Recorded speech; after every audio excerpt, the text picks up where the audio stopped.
Welcome to this English Fluency Masterclass. This is an interactive class. You'll listen to real phrases natives use every day. You'll shadow me so you sound like a native, and you'll practice speaking by answering interactive questions throughout the entire lesson. Welcome back to J4S English. Of course, I'm Jennifer. Now let's get started. First, in this masterclass, you'll learn real words and phrases you can use every day when you're talking about online behavior. So here's something I would say if I followed someone, or maybe this is a friend who regularly posts, I might say, it's weird she hasn't posted in a while. I'll say it again fast. It's weird she hasn't posted in a while. Now, what verb tense is this? Who knows? What's the verb tense here? And why am I using this verb tense? Now, let's talk about the pronunciation and we'll talk about the meaning at the same time. So we have this contraction here. It is. Our subject is it because we're talking about the situation.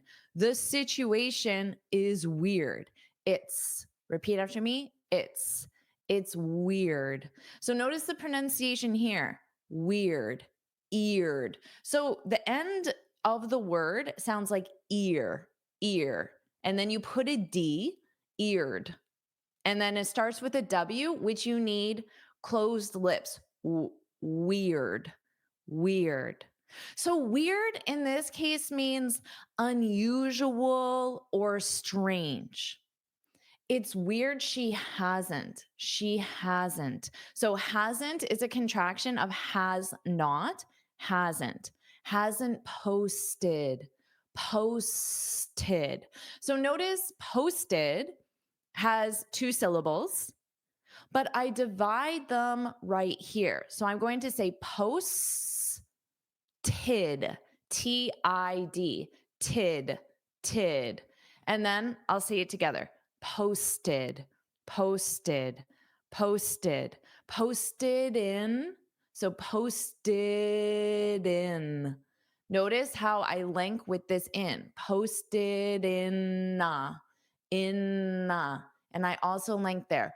Posted in. So let's repeat that. Posted in. Posted in a while. So, a while is a time reference and it means an unspecified amount of time. Now, it can be a short period of time or it can also sound like a long period of time. So, it'd be very common for me to say to my friend, I haven't talked to you in a while, in a while, in a while, in a while. I haven't seen you in a while. I haven't heard from you in a while. I haven't seen any of your posts in a while. So if I normally post on social media every day and then a week goes by and I don't post, you can say this. It's weird Jennifer hasn't posted in a while. It's unusual or strange. All right, everyone. And yes, it's the present perfect verb tense because the action started in the past. Now, the action of this person not posting, that's the action. It started in the past and it continues until now, and it's an unspecific time reference. All right. I'm so glad you discovered my channel, Albert English. Thank you so much. Let's keep going to our next phrase. Ooh. Have you ever done this? Now, maybe it's not your exes. First of all, what does this mean? My exes. What's that? My exes. Who knows what that means? Okay, so now I'll say it fast. I accidentally hearted my ex's post. I accidentally hearted my ex's post. I'll say it slowly. I Notice how those two combine together. Accidentally. I accidentally hearted. So this is two syllables as well. We have heart, But then this T is going to turn into more of a soft flap T, which could be a D sound. Hearted, hearted, did. Because this is id, the ed is id. So this T can just sound soft like hearted, hearted, hearted. I accidentally hearted my exes. So notice I can use this Y to glide. My ex, my ex. So you might hear a yex, yeah, yex. My exes. So this apostrophe S, it adds an extra syllable. My exes, exes, exes. My ex's post. Now, it's apostrophe S because the post belongs to my ex. Okay. Now, everyone has some answers for what does this mean, my ex? Yes, it can mean ex-girlfriend or ex-boyfriend, ex-wife, ex-wife, ex-husband. And yes, ex means previous. So my previous boyfriend, my previous husband. So we are no longer in a relationship, but we were in a relationship. Yes. Ex girlfriend, ex husband. Exactly. Exactly. Very nice. Everyone's got it. Okay. So native speakers often will just drop the girlfriend, boyfriend, husband, wife and just say ex. Okay. So now I'll say this fast again and you can repeat after me. Oh, and now, to heart is not commonly used as a verb because this is the verb to heart and then it's in the past simple. This isn't a very common verb except on social media where you click the heart icon and it leaves a heart on the post. So it's like saying, I liked my ex's post. So that's you click the thumbs up to like. You can dislike it or you can heart it. So, is there a heart option on YouTube? I think there's just a thumbs up. So, make sure you like this post. And then in the past, you can say, I liked the post. I liked the post. Now, on other platforms like Facebook, you can heart. So, if you're on Facebook, you can heart this post. I hearted this post. Exactly, Paz. Like, I accidentally liked my ex's post. Oh no. Okay. All right. So I'll say this fast one more time. I accidentally hearted my ex's post. Okay, let's move on. How about this one? So this is a question, of course. So it starts with why. Why did you tag me in that photo? I'll say it again fast. Why did you tag me in that photo?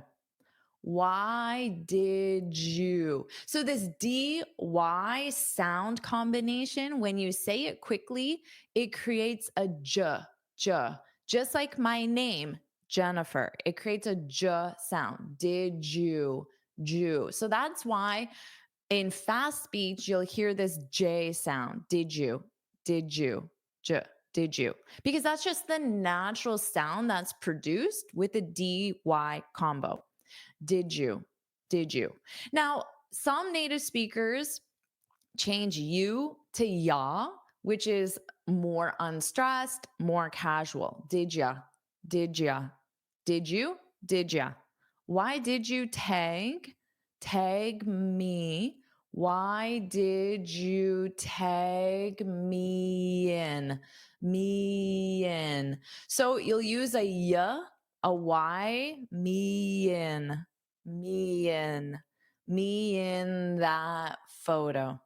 That photo. So you don't have to pronounce this end T, otherwise, it will cause you to take a pause, and we don't want that. That photo, that photo, that photo. I'll say it quickly. Why did you tag me in that photo? Why did you tag me in that photo? So to tag someone, that's the verb to tag. And again, this is a verb that's used on social media, but doesn't have much of a meaning outside of social media. And yeah, exactly, Stella. So if you tag someone in a photo, you mark that person. So you use the at sign, and then I write at Stella, and then Stella will be notified that she's in this photo. All right. And yes, so the recording, not the record, the recording. The recording of this video will stay on my YouTube channel. I believe it's under a separate section, the live section, where you can find all my live videos. So yes, you can find the recording, not the record, recording. Okay, I'm so glad you enjoyed the lessons, Christian. Thank you so much for watching from Peru. Okay, let's keep going. How about this one? Very much a social media expression. What does DM mean? Who knows? Put it in the comments. And yeah, tag, definitely mention. That's a great way of thinking of it. I like that. Okay. And yes, DM means direct message, direct message. Hidaki got it. Julia got it. Exactly. DM. So send me a DM. Send me a DM. Now, notice what I just said. Send me a DM. How is that different from what I have here grammatically? Who knows? I'll say this fast at a natural pace. I'll DM you the details. I'll say it again. I'll DM you the details. I'll DM you. Okay, so all. This is a lot more unstressed in fast English. All. I'll DM you. You. So when my mouth is in the M position, DM, and then I open it up, I say you, DM you, DM you, DM you the details, DM you, DM you. And yes. Oh, Mario, I never DM you. Oh, why not? DM is a verb. Exactly. So Hidaki, DM is a verb. In this case, is a verb to DM, to direct message someone. Again, this is very much social media vocabulary. So to direct message, but then this is in the future simple because it's I will. That's I will as a contraction. All. I will DM you. So in the past simple, I would say I DM'd you. Did you read it? I'm just writing this out. I'll show it on the screen. So this is what it would look like in the past simple. You would have the apostrophe and D to show it's the past simple. I DM'd. I DM'd you. Did you read it? I DM'd you. So that's the past simple. In what you have on the screen is the future simple. I'll DM you the details.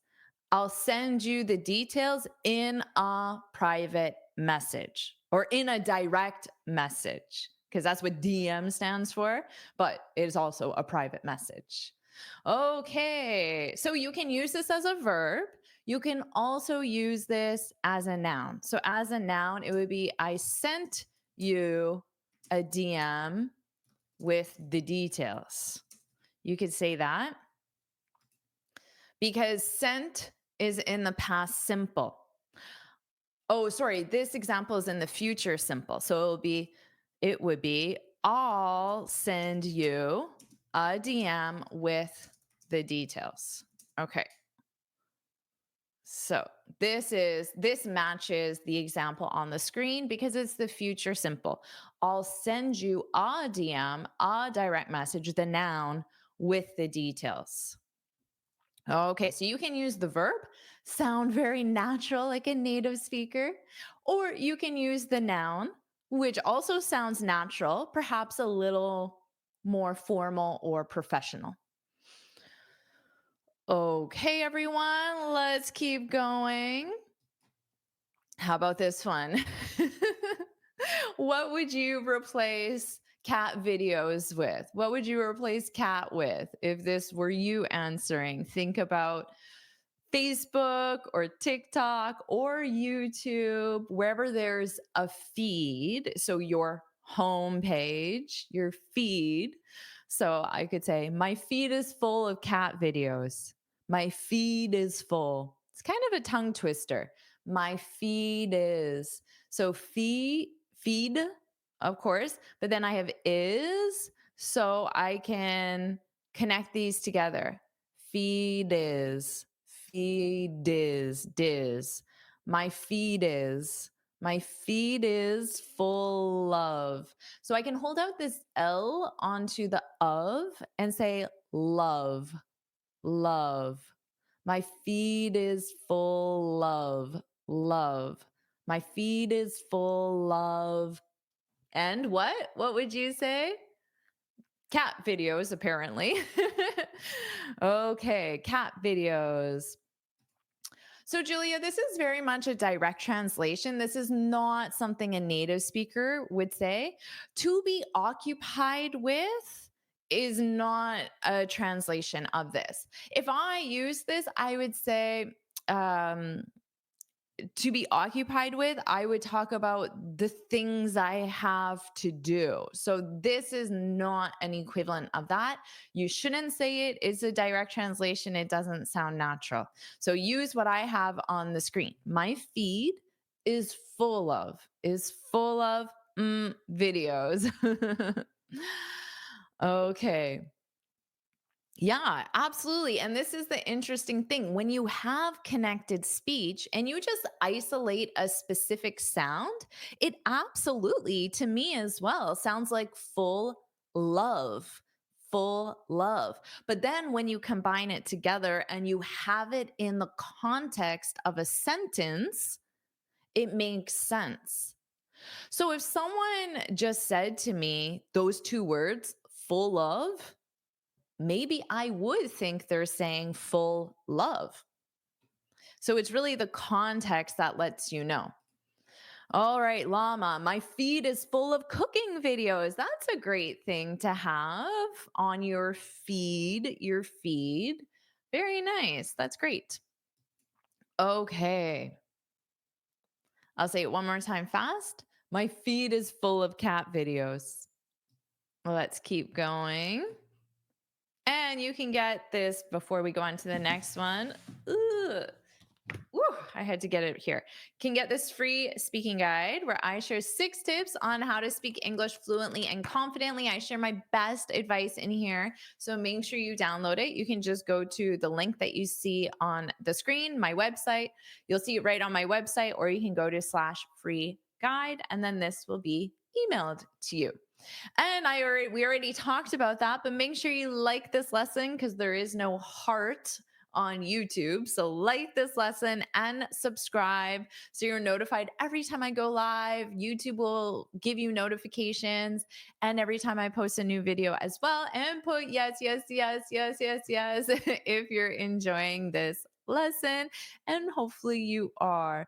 Oh, and Kumar said, my feed is full of Jennifer YouTube videos. Well, thank you. Isn't that so sweet? I appreciate that. Okay, Alexander said yes. YHL said yes. Woohoo, Horatio, awesome. Mustafa from Morocco, hello. Lama, Pazlak, awesome. Don Leia. All right, everyone, let's keep going. Dorothy, Fatima, amazing. Thank you, everyone, for all the love and support. I appreciate it. How about this one? Phone conversations. Let's keep going. and learn some expressions. This is a great one.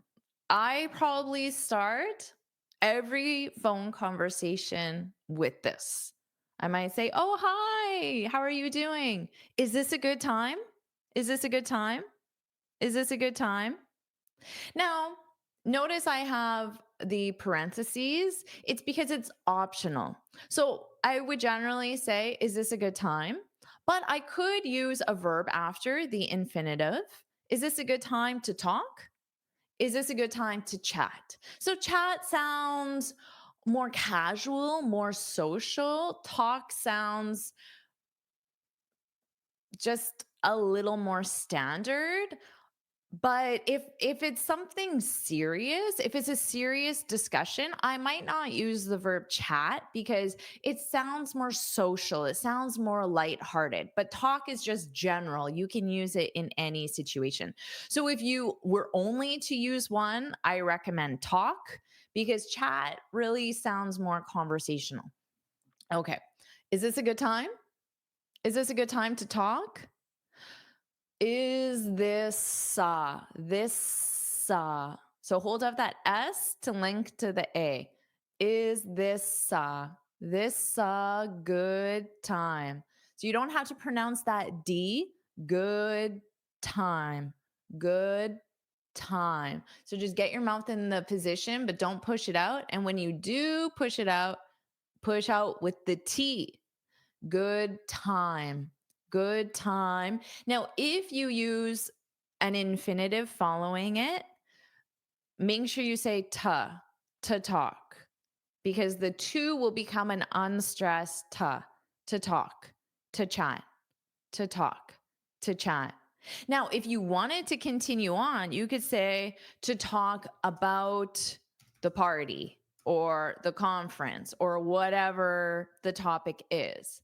So for both of them, you would use a preposition about and then the topic, about the party, about the conference, whatever. Okay. All right. I like this, Mario. It's a perfect time. Go ahead. So, go ahead. Mario is giving me permission to start the conversation. So then I would say, "Oh, perfect. I wanted to discuss the conference." All right. So, I'll say fast again, and I'm pretending I'm on the phone. Is this a good time? Is this a good time to talk? Is this a good time to talk? Is this a good time to chat? But again, like I said, more often than not, I would just say, "Oh, hi, how are you? It's Jennifer. Is this a good time?" All right. Let's keep going. And yeah, another reply that I like here, Ramesh. Yes, it's a good time. Exactly. So Mario was a little more enthusiastic. It's a perfect time. But you can absolutely just turn it into a statement. So you take my question, "Is this a good time?" And you turn it into a statement. Yes, it is a good time. Now, notice you need that article, a good time, a perfect time, a great time. So you need a time and then adjective. Good, great, perfect. All right.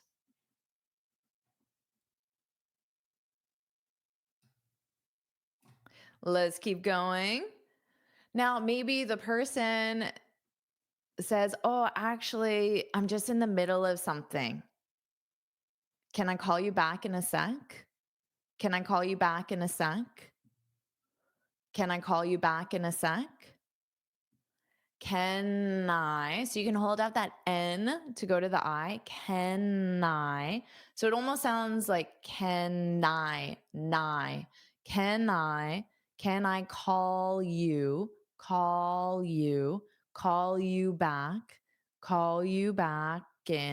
back in.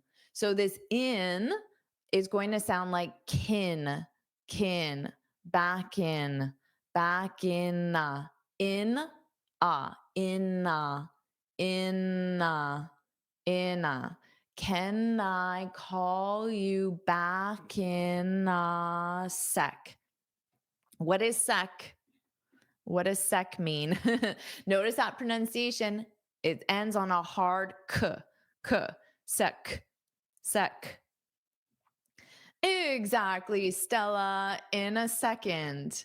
And health tips got it in a second. Lots of students got it. Awesome, awesome. Second, second. Now, a second is literally like that. One. That's a second.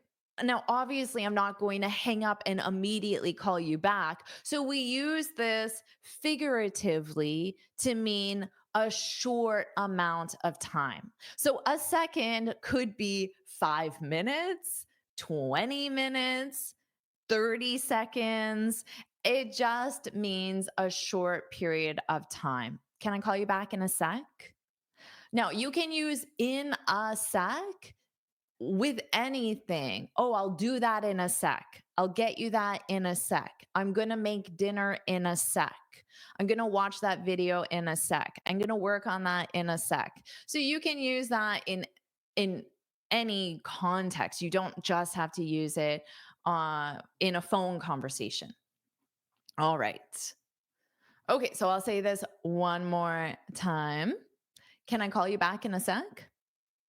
So this is a perfect response that you can use to someone. Let's keep going.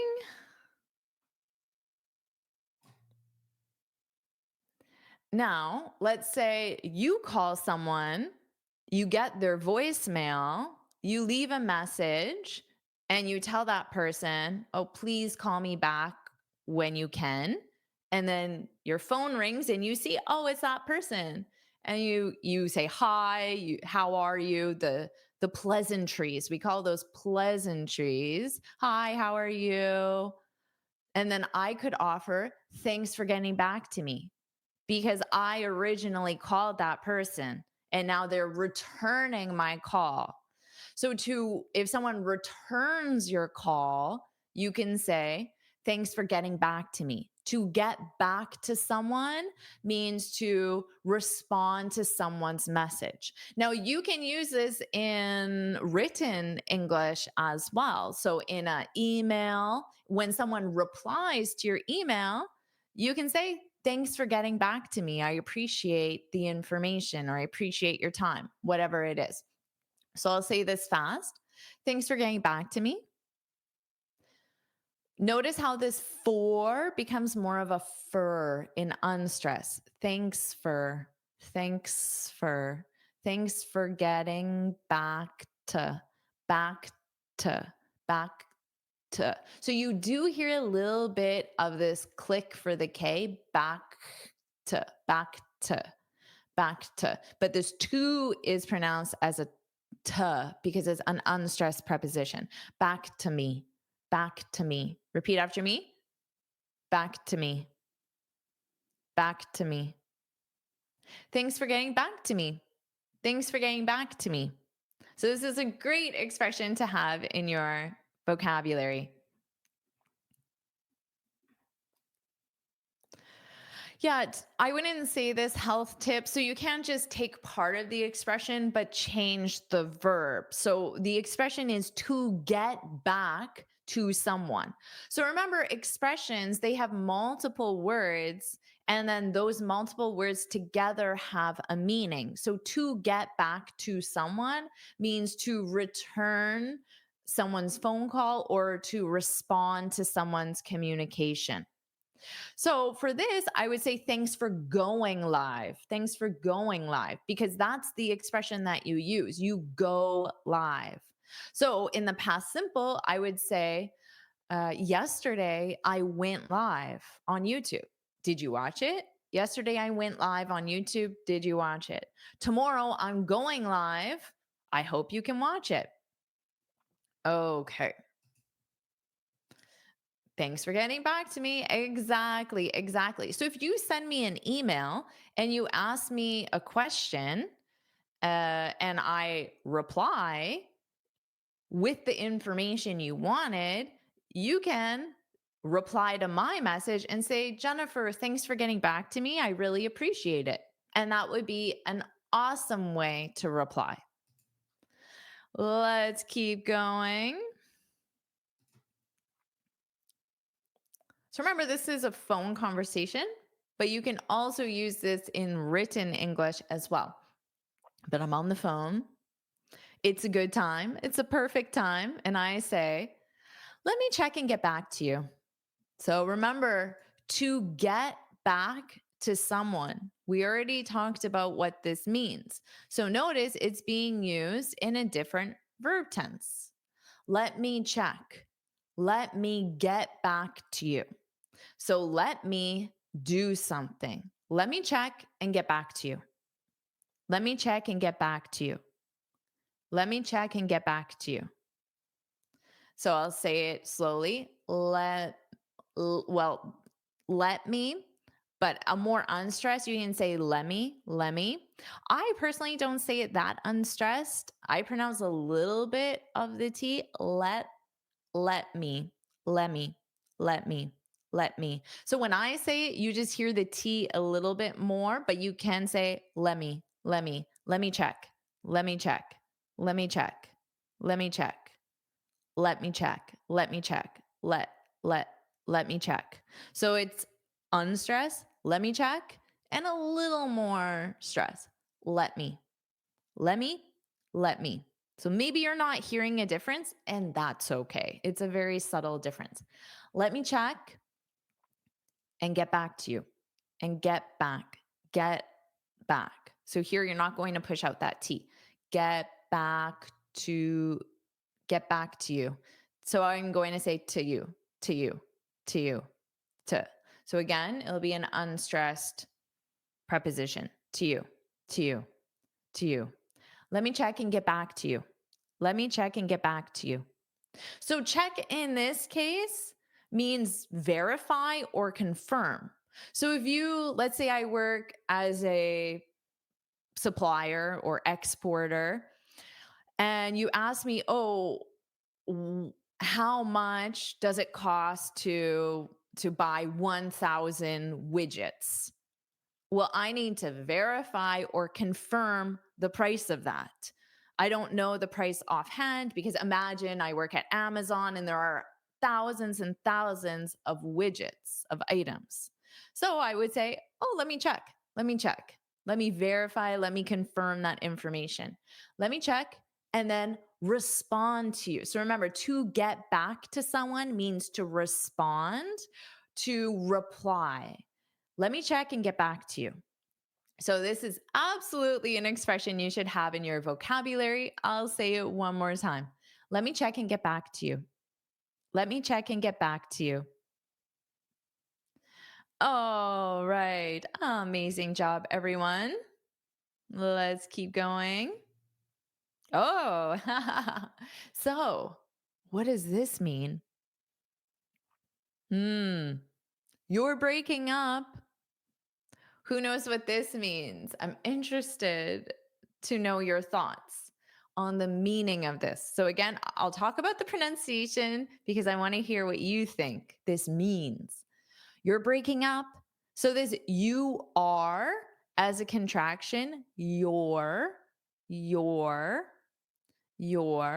Now, as an unstressed, it'd be more your, you're breaking up, breaking up. So you can hold out that and then the up, breaking up, breaking up, breaking up. You're breaking up. Now,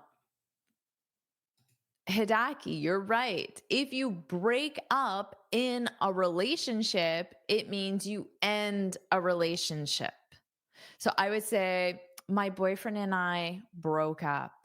We ended our relationship. So now he is my ex-boyfriend. But in English, and I'm sure every language, you have to look at the context to understand the meaning. So in this case, we're talking about phone conversations. So in the context of a phone conversation, it means The sound is, I don't know if discontinuing is the correct word, but you understand what it means, Natalia. So the sound, I think maybe this is a better word. The sound is interrupted. Okay? So I'll just talk and I'll imitate what it means, okay? We have the widget, and I'm not sure how it'll be because I might get back to you. So I say a full sentence, but part of the words you cannot hear because there's a lot of static or my sound is just zero. You can't hear me at all. So that's what it means. And then the person will say, Jennifer, Jennifer, wait, you're breaking up. I didn't get that. Can you say it again? So that's what that means in the context of a phone conversation. Yeah, and we use this if there's a bad connection. Exactly. Yeah, there's pauses. The sound is choppy. Exactly. That's a great way of thinking of it. But but yeah, things like that. So if you're driving and you're going under a tunnel, it could break up. The sound could break up. Now, even though it's technically the sound, we generally just say you are, because it's your voice, right? You can say the sound is breaking up, but it's more natural. Native speakers would more likely say just you. You're breaking up. You're breaking up. You're breaking up. And then I would probably say, "Can you hear me now? Can you hear me now? Is it okay now? Can you hear me now?" All right. Let's move on to movies. Something we all love discussing, right? Okay. This is something your friend could ask you. Have you seen any good movies lately? Have you seen any good movies lately? Now, you could also say recently. Those two words have the same meaning. Have you seen any good movies recently? Have you seen any good movies lately? And if you want, you can replace the word movies with whatever you want. Have you seen any good TV shows? Have you seen any good documentaries? Have you seen any good English lessons? So you can use another word that represents content you watch. But because I used the verb see, you wouldn't use songs, for example, because you don't see a song, you listen to a song. So you can replace movie with another piece of content that you watch. Now, what verb tense is this in? Well, this is a question. Have you?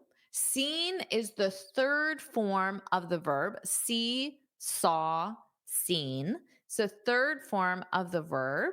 And yes, it's the present perfect. Lately and recently are keywords for the present perfect. Okay. So your friend could ask you this. And notice they specified good because you can ask someone, have you seen any movies lately? You can absolutely say that. You don't need the adjective good, but let's be honest, we all watch movies that aren't good. So your friend is letting you know they don't want to hear about the bad ones, they only want to hear about the good ones. So it's not required to use the word good, but it's commonly included. Okay. Have you seen any good movies lately? Have you seen any good movies recently? That's the question. So, what about you? Have you seen any good movies lately? If you have, share it in the comments. I saw one student commented on a movie. Oh, Stella, you've been watching a Turkish series. And yes, you can absolutely add recently or lately. Now, Stella, this is perfect because you use the verb watch, which can go in the continuous form. So you can use the present perfect or the present perfect continuous with lately, recently. My question used the present perfect because the verb see isn't commonly placed in a continuous form. I've been watching Turkish series recently. Awesome. Great answer, Stella. Okay. Pursuit of Happiness, the name of a movie, a good movie in Ramesh's opinion. And I agree, that is a very good movie. All right. And Mawupimo said, yes, I've been watching. Are we there yet? Awesome. That's great. All right. I've watched a good one. Nice, Samuel. Samuel, I'm glad to hear it. Ryan watched Minions. Awesome. Past like I've been watching Breaking Bad now. Excellent job. Alexandra, Young Sheldon. So good for learning English. Awesome. Awesome. Great. Okay. How about this one? Now, when I thought of a new movie, the first movie that came into my head was Lion King. I don't even think that's a new movie. I'm not talking about the original Lion King. They made a new one and I don't even know the name of it. I don't watch a lot of movies, but this is the first one that I thought of. Okay. So you can replace the new Lion King movie, you can replace Lion King with whatever. Okay. Are you going to check out? Are you going to check out the new Lion King movie? Are you going to check out? Now, if you don't use the new blank movie, you would just have the name of the movie. For example, are you going to check out Breaking Bad? Are you going to check out The Last of Us? Are you going to check out? I'm trying to see another movie here. Are you going to check out Young Sheldon? Okay, those are TV series, but that's okay. It doesn't matter. So, are you going to check out something? So, here the phrasal verb to check out, it means, are you going to watch? In this context, the phrasal verb to check out, native speakers, we use it a lot and we use it in many different contexts. In this context, you can think of it as a replacement for watch. Are you going to check out? Are you going to check out the new Lion King movie? I'll say it slowly. Are you well, this too, I would put as a ta. Are you going to check out? So I can put this K on out. Check out, check out the new Lion King movie. Okay. So you can reply back to your friend and say yes or no. Yes or no. All right. Are you going to check out The Office? Exactly. And then you say yes or no, and you can provide your reason why. So, yes, I'm going to check out. So, I'm going to check that movie out, or I'm going to check out that movie. So, you need an article in front of movie. You could say the movie, or you can say that movie, this movie. All right, everyone. This is a great one to have in your vocabulary. How about this one? What did you think about? And then again, it could be the blank movie or it can be the name. What do you think about Young Sheldon? What do you think about Breaking Bad? What do you think about the new Korean movie? I've seen some people put in Korean movies. Notice again, what did you? What did you? Now, as a very unstressed, you can say, would ya? What'd you think about? Would ya? That's a very unstressed way of combining all three words together. Would ya? Would ya? What did you is a more pronounced, a more articulated. What did you? But still connected speech. What did you? Would ya?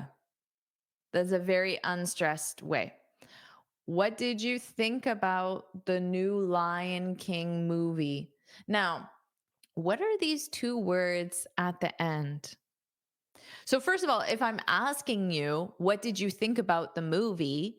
It implies you watched the movie. Okay. And I'm asking you your opinion. So, I would expect you to say, oh, I hated it. It was so boring because a lot of I saw some comments saying that it's boring. So I hated it. It was so boring. I would not recommend it. Or, oh, it was great. I loved it. My kids loved it. Maybe you went with your kids, for example. Okay. Yeah, and the past simple because remember, I just said this implies that you saw the movie. So I'm asking your opinion about the movie. So in this case, you saw the movie. You checked it out. You checked it out.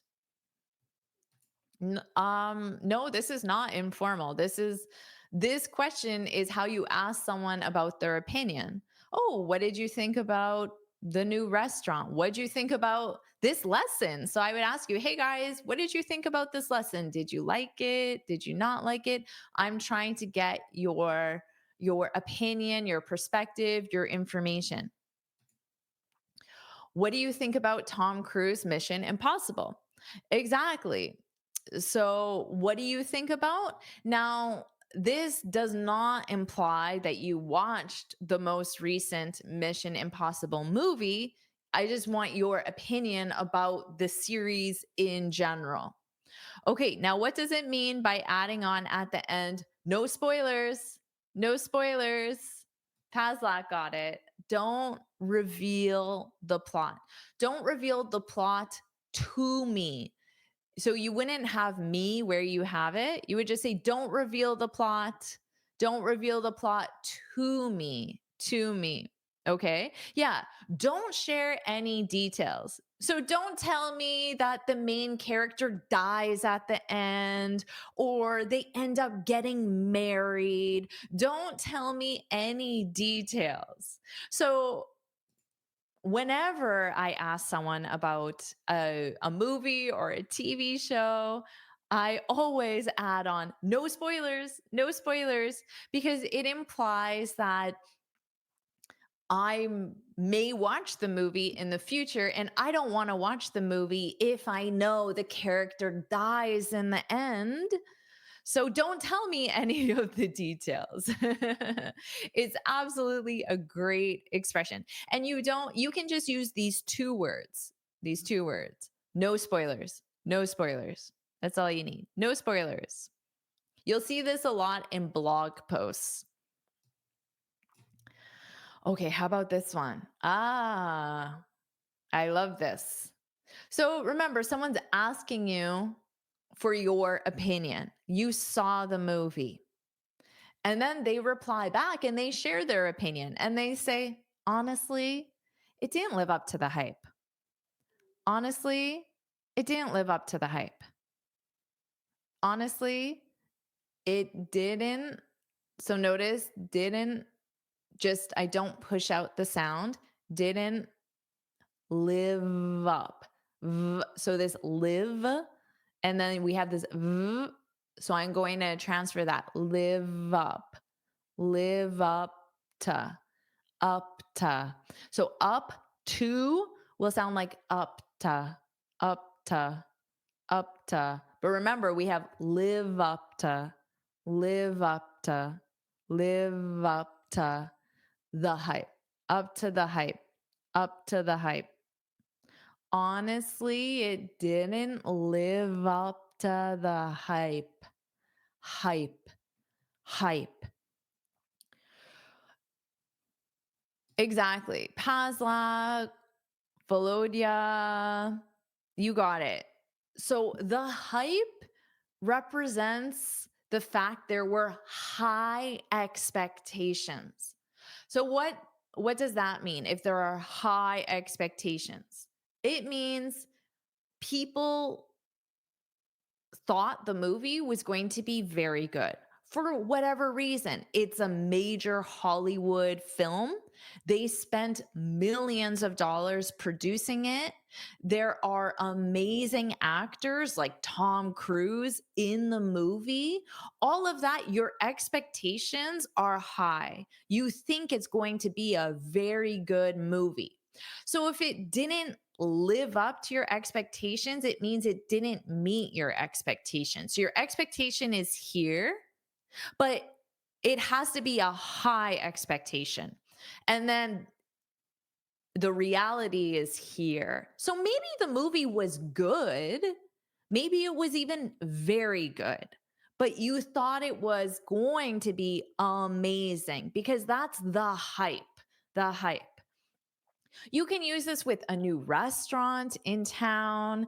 You can use this with a new amusement park or a new something for entertainment as well. And you have very high expectations, but then the reality, it didn't live up to the hype. Now, the opposite, you could say, honestly, it lived up to the hype. So your expectations were very high, and the reality was also very high. So you would just use the verb live and put that in the past simple. Honestly, it lived up to the hype. It lived up to the hype. It met your expectations. This is a great one, Alexander. If it didn't live up to the hype, it means it's overrated. They rated it too highly. They rated it as amazing and it was only good. So they rated it too high. Very nicely done, Alexander. Awesome. Great job, everyone. Let's keep going. How about this one? Well, this I already explained one way of saying it. Honestly, it lived up to the hype. Or you can say, honestly, it was better than I expected. It was better than I expected. But here's the thing with this example, you could have expected it to just be okay. For example, I don't have high expectations for the movie The Lion King. My expectation is that it will be a good movie, not an amazing movie, not a terrible movie, a good movie. But let's say I watched the movie and I loved it. It was great. Well, my expectation was good. So, very good or great is better than I expected. So it doesn't mean it was a great movie. It just means that it was better than you personally expected, but you could have expected it to be a bad movie. So keep that in mind. How about some phrases you can use when you lose something? I don't know about you, but this is a pretty regular routine for me. I lose things almost every day. My sunglasses, my keys, my phone, things like that. So, here's something that I said when I thought I lost my passport. Thankfully, I found it. But I said, as I'm looking everywhere, I swear I put my passport in this drawer. I swear I put my passport in this drawer. Let me say it one more time. I'm saying it at a natural pace, and then I'll slow down the pronunciation so you can repeat after me. I swear I put my passport in this drawer. Now I'll say it slowly, and you can listen to those pronunciation changes so you feel more comfortable when you repeat quickly. I swear I put my passport in this drawer. So notice here, we have a clause, which is a complete sentence. I put my passport in this drawer. So you put an object, such as a passport, in a drawer. A drawer is you have what? What does drawer mean? What is a drawer? Okay, so you have a, it's a piece of furniture, and then you can open up, and then an area comes out, and you can put items. So you can put items such as jewelry, makeup, your brush, any sort of toiletries. You can put clothing, blankets. You can put whatever you want, any items. In a kitchen, that's where you normally keep your cutlery, your knives, your forks. You slide open and then you take out a fork and then you push it closed. So that's a drawer, a drawer. Okay. And you can put objects in a drawer. So let's say your friend is helping you clean up the kitchen and she says, "Oh, where does this go?" And she's holding up a spatula or a spoon. "Where does this go?" And you say, "Oh, just put it in that drawer." Just put the spatula in the drawer. Just put it in the drawer. Just put it in the drawer. Okay, so you put an object in the drawer. And in this case, it would be my passport. Now, I swear you're adding this as an introduction. It's We use this to emphasize the truth of this. So it's like saying, I know, I'm confident, I'm sure, I swear I put my passport in this drawer, but it's not there. Okay, so now I'll say it fast and you can repeat after me. I swear I put my passport in this drawer, but it's not there because it's lost. How about this one? I can't find my wallet anywhere. I'll say it again. Have you ever said this? I can't find my, what would you normally put here? For me, it would be sunglasses. I lose my sunglasses every day, I would say. So for me, it's definitely sunglasses. What about you? I'll say it again. I can't find my wallet anywhere. I can't find my sunglasses anywhere. I can't find my keys anywhere. I can't find my wallet anywhere.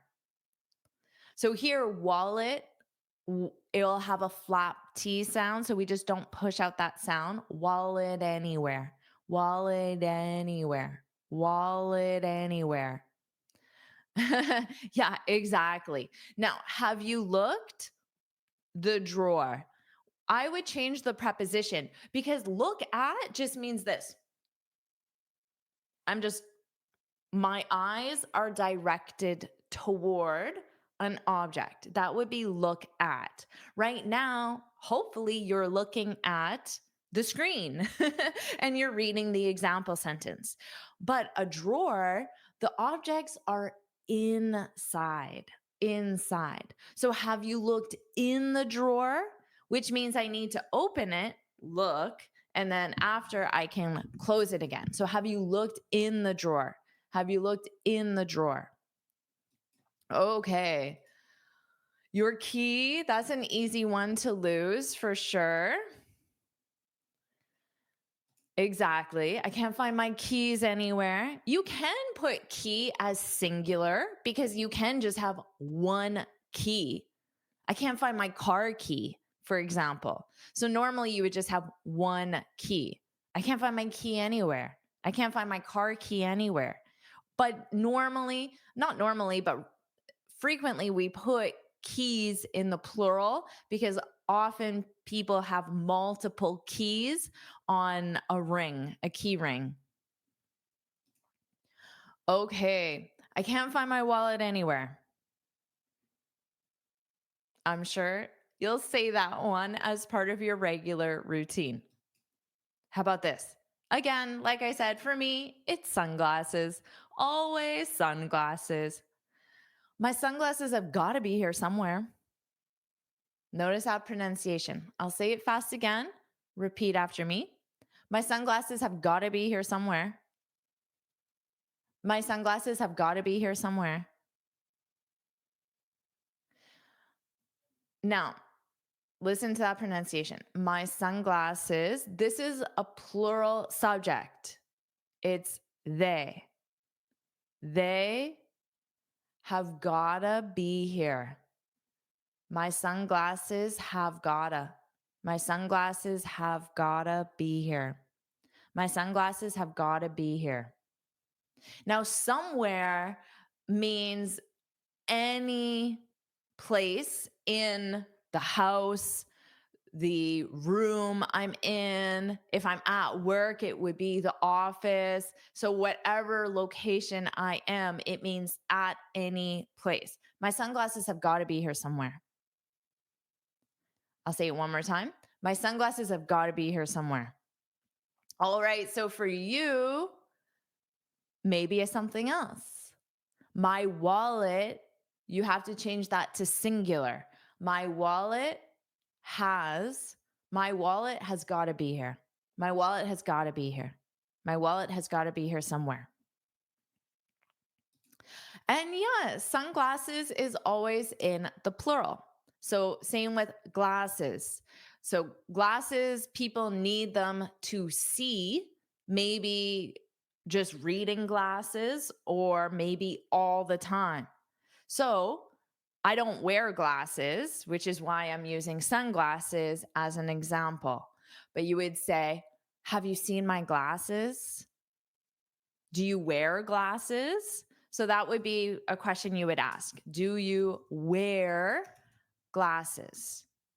So we use the verb to wear if glasses are required. So I could ask someone, oh, do you wear glasses? Do you wear glasses? Do you wear glasses? Or maybe you see your friend wearing glasses, not sunglasses, just regular glasses. And you say, I didn't know you wear glasses. I didn't know you wear glasses. So that's a common phrase you can use. I didn't know. Oh, I don't know where. Here it is. I didn't know you wear glasses. So, yes, sunglasses, reading glasses, regular glasses. It's the plural. I wear glasses. Wear is the verb. Oh, that's something you don't want to lose. Your credit card. My credit card has got to be here somewhere. Exactly. My laptop, make sure your verb matches. My laptop has got to be here. Has got to be here. My laptop has got to be here.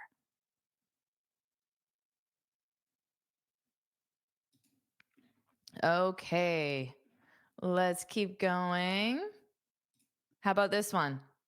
Have you seen? Have you seen? So you have to say this to someone else, your spouse, your roommate, a family member, or maybe even someone working at the restaurant that you were just in. Have you seen my wallet? Have you seen my AirPods? So, AirPods are, of course, um, Apple's version of headphones. Have you seen my AirPods? I lose those not as frequently as I lose my sunglasses, but I have misplaced my AirPods many times. Okay. Have you seen my AirPods? So, have you seen? This is in the present perfect, right? Because it's a completed past action, but there's a result in the present. If the result is, if the answer is yes, then the person can tell me where they are. Yeah, they're in the kitchen. Or yeah, you left them in the drawer. Have you seen my AirPods? Have you seen? Have you seen my wristwatch? Exactly. Have you seen? Have you seen?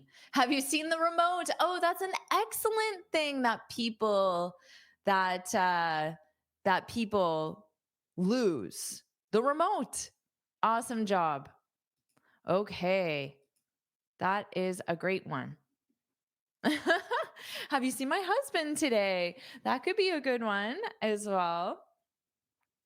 And then, yes, I haven't seen. And maybe you could add, oh, sorry, I haven't seen your AirPods, or I haven't seen them, because you can just replace it with the plural. I haven't seen them. I haven't seen them. And yes, it's a plural because there are two. Have you seen the nail clipper? Yeah, things like that, they're easy to misplace. Misplace.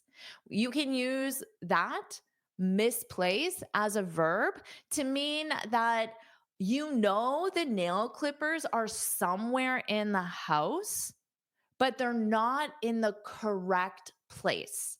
They're not in the place you expect them to be. So you can use misplace. Have you seen the nail clippers? I misplaced the nail clippers. Okay. Have you seen my dog? Oh, that's a sad one. Hopefully, nobody loses a pet. Here I am. Exactly. Have you seen my keys? Exactly. Have you seen my keys? Excellent job, everyone. Let's keep going. Oh, so you're looking around. You've checked every drawer in your house. You've looked under the pillows, under the cushions, under the couch. And then you say, seriously, this is driving me crazy. But I would add some frustration in that. Seriously, this is driving me crazy. Oh, this is driving me crazy because you're frustrated. You're annoyed because you've been looking and looking and looking and you cannot find the item. Seriously, this is driving me crazy. So, what does that mean? Who knows? This is driving me crazy. This means this is making me frustrated or angry. I'm angry or frustrated because of this situation. So you can use this phrase if you're trying to solve a computer problem, you're trying to upload a document and it just keeps failing, the upload keeps failing, or you're trying to figure out how to use a certain verb tense and for some reason it doesn't make sense to you and then you can say seriously this is driving me crazy. So this can represent the fact I can't upload the document, the fact that I keep getting this incorrect on a practice test. Seriously, this is driving me crazy. This is driving me crazy. This is driving me crazy. Okay, so that's a great one. And if you're enjoying this lesson, if you enjoy learning these natural phrases, phrases that natives use every day, well, then say yes, yes, yes, but yes, yes, yes in the comments and make sure you like this lesson. Subscribe so you're notified every time I go live. And I have this free speaking guide. If you have not downloaded it, make sure you do, because in this guide, I share my best tips and advice. I share 6 tips on how to speak English fluently and confidently. This is advice that every single student needs to follow, whether you're a beginner or an advanced. This is the advice I give to everyone. So instead of sharing it again and again to each person, I put my best advice in this guide. You can download it absolutely free. The link is right there for you. Okay, and it sounds like students are enjoying the lesson. I'm so happy. Woohoo. Yeah, just go to the link. The link is right there. It's pretty easy. All right. You're very welcome. Woohoo. Oh, thank you so much, Ariel. I really appreciate that. I remember you gave a donation last time as well. So thank you so much. That means a lot and is certainly helpful because it costs a lot of money to create these lessons for you and give them for free. So your contribution really makes a difference and it makes it possible for me to keep creating these lessons. So thank you so much. All right, let's keep going. How about some phrases you can use when asking for advice?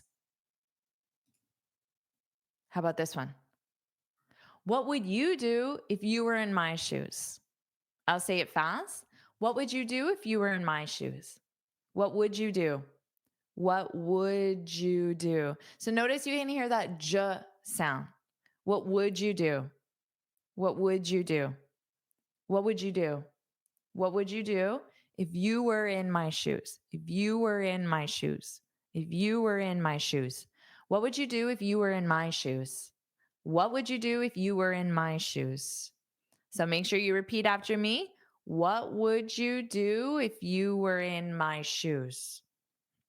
So the idiom here is to be in one's shoes. Shoes. This is an idiom. You take this group of words and it has a meaning.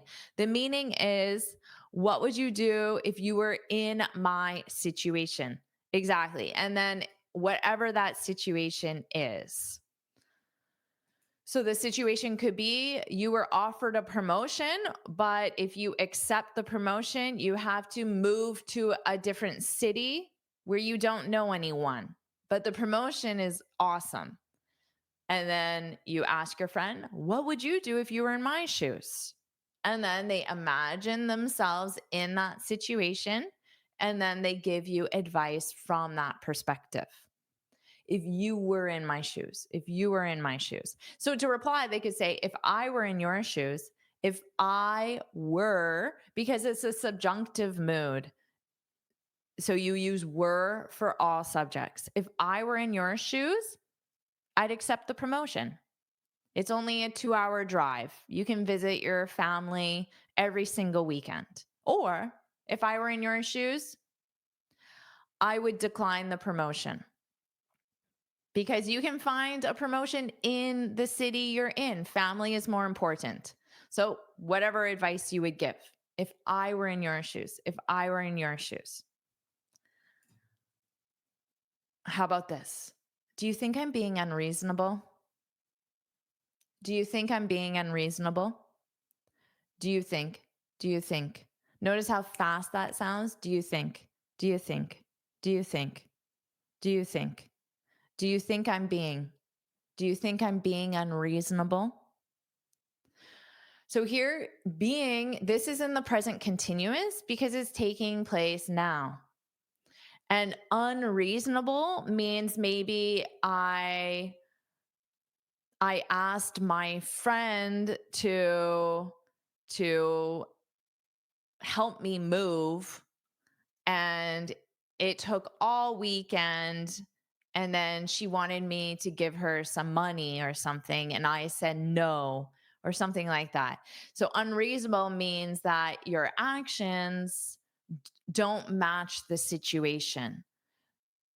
So maybe you're being too harsh, too strict with someone. You can use this a lot if you have kids. Maybe you set a limit or a rule or even a punishment, and it's more severe than it should be. Do you think I'm being unreasonable? Do you think I'm being unreasonable? Yeah, that's a good replacement. Do you think I'm being too much? Do you think I'm being too much? You could say that. Maybe, do you think I'm asking too much in the sense of if I ask my friend to spend the whole weekend helping me move and she sacrificed her entire weekend, I had to ask her. So, do you think I'm asking too much? Do you think I'm asking too much? Yeah, it could be like irrational. It could be that irrational for sure. That's part of it. Oh, thank you. No, you're not being unreasonable. It could be stubborn as well. It could be stubborn for sure. Okay. Do you think I'm being unreasonable? Do you think I'm being unreasonable? Unreasonable. How about this one? Have you ever? Have you ever? So you know the next verb needs to be in the third form. Have you ever been? Have you ever been? Have you ever been in a situation like this? Have you ever been in a situation like this? Have you ever been in a situation like this? Been in a, been in a, been in a. Have you ever been in a? Have you ever been in a situation like this? So, this is a very similar question to if you're asking someone if you were in my shoes, but you're asking it just more directly. Have you ever been in a situation like this? So, the situation could be again, you were offered a promotion, but then you have to move or sacrifice something important to you. Have you ever been in a situation like this?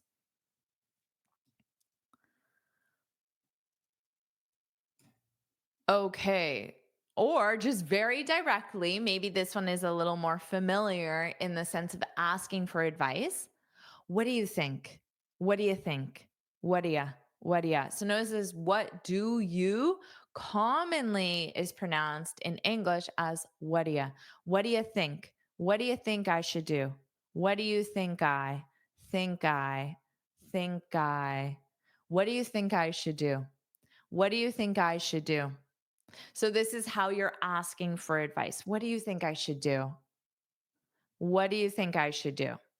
And then the person will tell you, and they can commonly start with I think, but they don't have to. They could say, if I were in your shoes, I would. If I were in your shoes, I would. So there are many different ways that you can respond to this. But the question, what do you think? What do you think I should do? What do you think I should do? Ah, I think you should turn down the offer. I think you should turn down the offer. Exactly. And then you could provide your reason why. Oh, right. When was the last time you got an Amazon order? Today? Yesterday?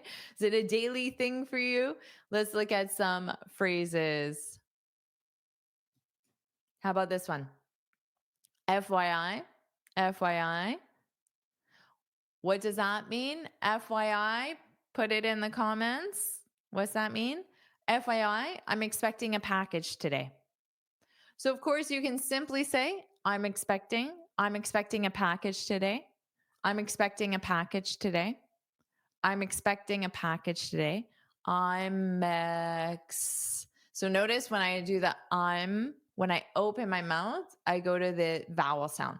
I'm expecting. And I did just continue on. I'm accepting. I'm accepting.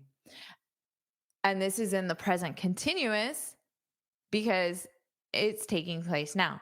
I'm expecting I'm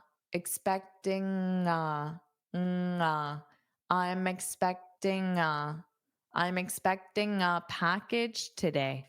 Package, age. So the end here of this is age, package, package. So the sounds are divided, package, package, package. I'm expecting a package today. I'm expecting a package today. And yes, FYI means for your information, for your information. Exactly. Now, native speakers use this in everyday speech. So this would be something I could say to my husband, to my roommate, to a family member, to anyone I think it's important. So we commonly say, FYI, I'm expecting a package today. We use the FYI to let the person know. So if I say this to my husband, if I add FYI, my husband knows there's nothing for him to do.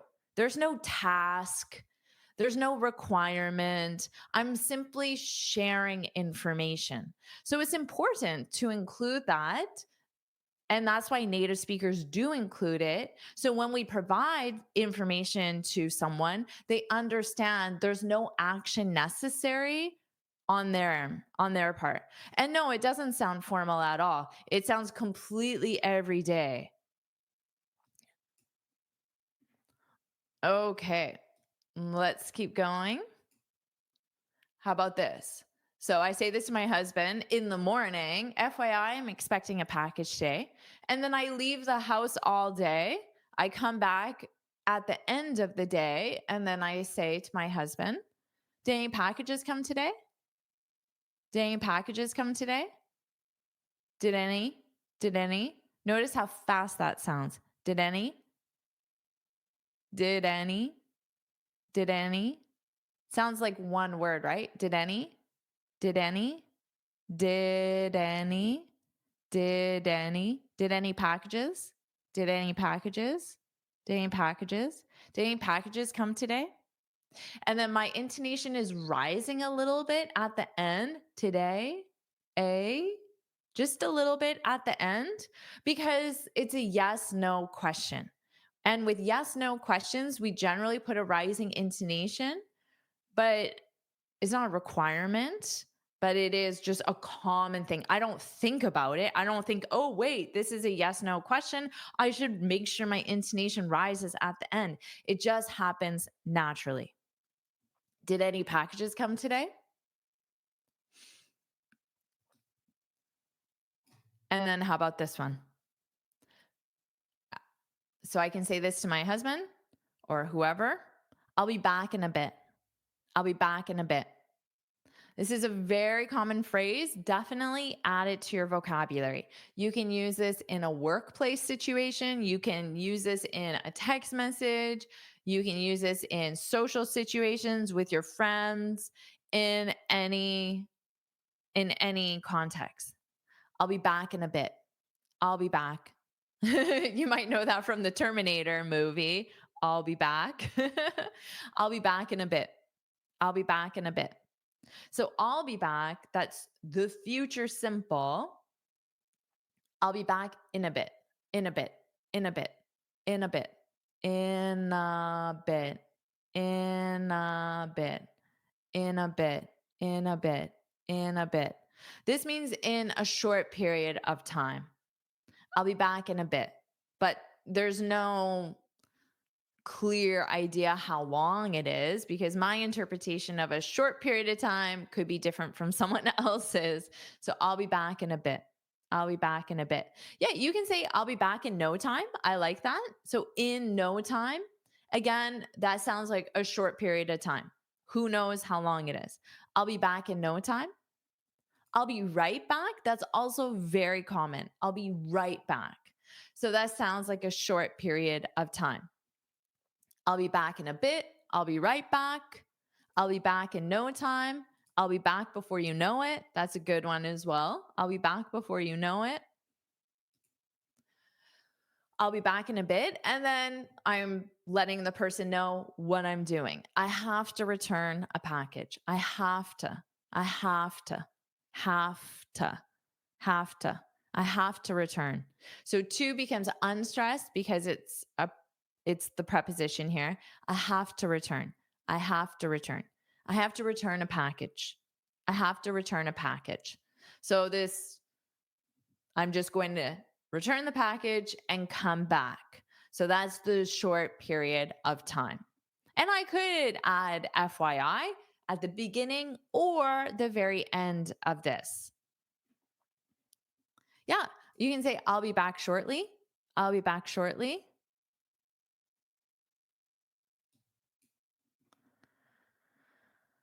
I'll be back as soon as possible. Exactly, exactly. Awesome job, everyone. All of these are very common alternatives that you can use. Well done.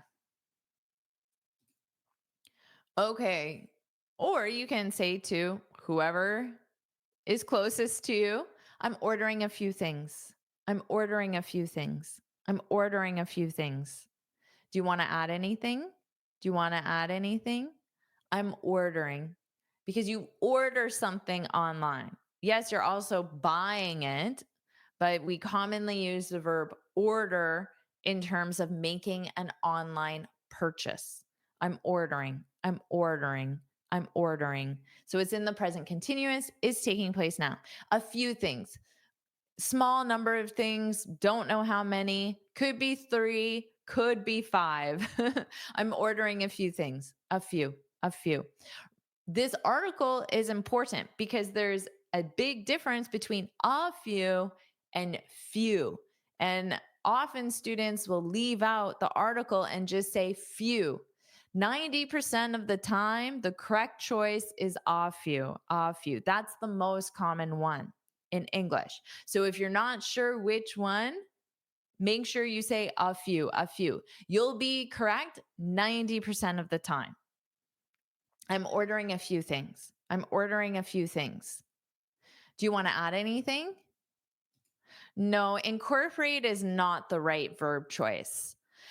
If you incorporate something, it means you add it, but in a way where the original thing is no longer separate from the thing it's been added to. It's not the right word choice. And yes, incorporate can mean add, but only in a specific context. For example, I'll incorporate your changes after lunch. So you suggest some changes to a presentation. I add those changes, but in a way that now the original document and the changes are the same thing. There's no difference between them. So that can be incorporate, but it's not, you can't just replace add with incorporate. There's a time and a place to use it. I'm ordering a few things. Do you want to add anything? Do you want to add anything? If I were to use a different word, I might change it to, do you need to order anything? Do you need to order anything? Maybe I would change add to order because that's the verb.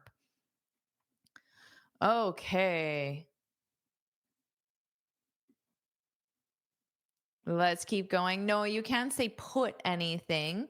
It's add.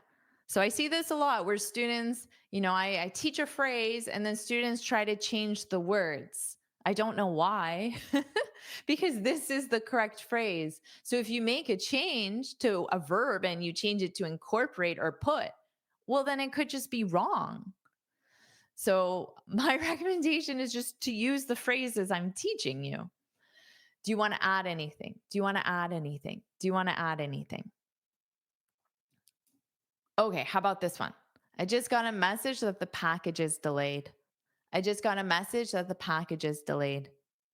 I just got a message that the package is delayed. So I just got a message, got a message. Of course, got, you could say received. Received sounds more formal. Got sounds more everyday. I just got, I just got. Just with the past simple means moments before, a short time ago. I just got a message. I just got a message that the package is delayed, that the package is delayed, that the package is delayed. So this is the content of the message. I just got a message that the package is delayed. So notice the verb here, to be delayed, to be delayed. Delayed is always in the ed form. Notice that pronunciation, delayed, delayed, laid, laid, laid, delayed, delayed, to be delayed. And is because package is singular, that the package is delayed, that the package is delayed, that the package is delayed.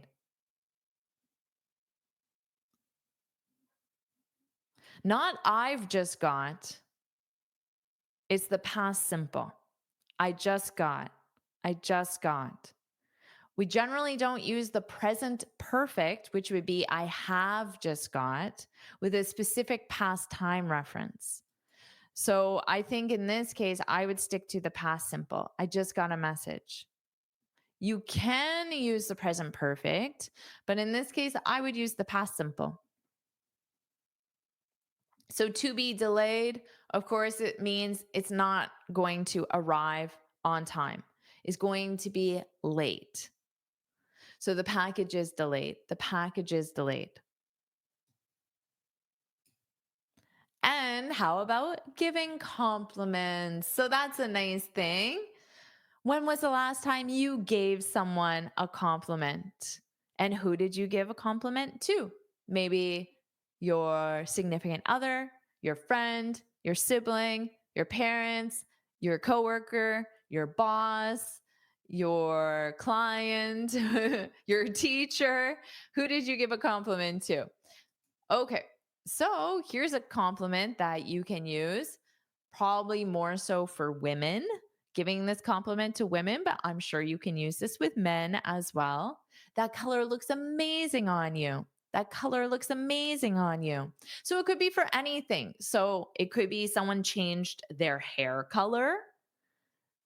It could be lipstick. It could be a shirt. It could be maybe I have a flower on my shirt. It could be anything. So that color, that color. And you can be specific and say, wow, that your shirt color or your hair color, your lipstick color, whatever it might be. That color, that color, that color looks amazing, looks amazing. So that color, it, And that's why we have S here. It looks. It looks. That color looks amazing on you. On you. So notice the preposition on. That color looks amazing on you. Now, it could be that color looks amazing on your walls if you're talking about paint, which could absolutely be the case. So, on you, on you. And yeah, that's great. That color suits you. That color suits you. So, if you see your friend is wearing a blue shirt, you could say to that friend, wow, that color suits you. Or you could say that blue shirt suits you, suits you. So notice the pronunciation here. Oot, oot, suits, suits, suits, suits you. And it's another way of saying that color matches you very well. That color complements you. Your earrings match your blouse. Exactly. That could be a nice compliment to say. That color brings out your eyes. I like that. Really nicely done. So that color brings out means it highlights. So that color brings out your eyes, your eyes, your eyes, your eyes, your eyes. That color brings out. So brings with that S, brings out, brings out, brings out. That color brings out your eyes. That's a great one. I like that. Yeah, exactly. Your glasses. Now, because the subject is they, you just need one change here. So, what's the change that needs to be made here? Okay, another one. Oh my God, these are the best cookies I've ever had. Of course, you don't need to add, oh my God, if that doesn't really suit your style, that's fine. You can just say, wow. You can use a different exclaimer. Oh my God, wow. These are the best cookies I've ever had. These are the best. These are the best. These are the best. These are, these are the best. The best. So, of course, we have the superlative, the best, the superlative, the best something. Now, cookies matches these. These are cookies. These are cookies, right? So you need the plural. These are. These are the best cookies I've ever had. I've ever had. Now, had is a general verb. The specific verb is eaten, eaten, eaten. You could say that as well. Oh my God, these are the best cookies I've ever eaten if you want, but had is just the general verb. And you can change it. Yeah, you could say the most delicious cookies. The most delicious. You don't have to say best. You could say these are the softest, the chewiest, because those are positive adjectives for cookies. You want your cookie to be soft and chewy. These are the softest cookies, the chewiest cookies, the most delicious cookies, the best cookies. So you can absolutely use different adjectives. Just remember the superlative. Yeah. And if you want to just make it sound like one cookie, your friend gave you one cookie. Wow, this is the best cookie I've ever had. This is, just don't forget your is. This is. This is the best English live stream I've ever attended. Exactly. I've ever attended. So, yeah, change your verb. This is the present perfect I've ever attended. In this case, we're using the present perfect to talk about an incomplete time reference. So, it means from the past until now, but the time reference is open, it's still ongoing. Yeah, change it to this is. This is the best banana cake I've ever made. Exactly, exactly. This is the best apple pie I've ever made. Exactly. You're the best teacher I've ever had. Well, thank you. I appreciate that. This class is the best I've ever had. Exactly. You can say that. Awesome. Okay, how about this one? So again, you can change the superlative. You always have the best recommendations. So maybe you asked your friend where you can go for a romantic dinner or where you can take your kid for his 8th birthday party, whatever it is, or where you can buy a nice dress for a wedding. So you just ask your friend something and then you go to the place they recommended, that's the verb to recommend, but here recommendation is the noun form. You always have the best, and then my noun is in the plural because we're talking about it in a general sense. You always have the best recommendations. Recommendations. It's like saying every time you recommend a store or every time you recommend a restaurant, it's great. You always have the best recommendations. Oh, right. Yeah, you can absolutely use suggestions. So that's the noun form as well. Awesome job also getting the noun form. You always give the best suggestions. You can use the verb give as well.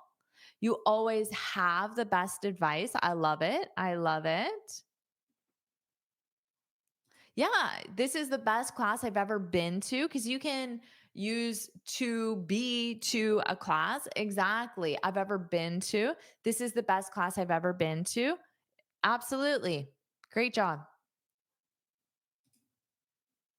Your opinion is very important to me. That's a very nice thing to say. Absolutely.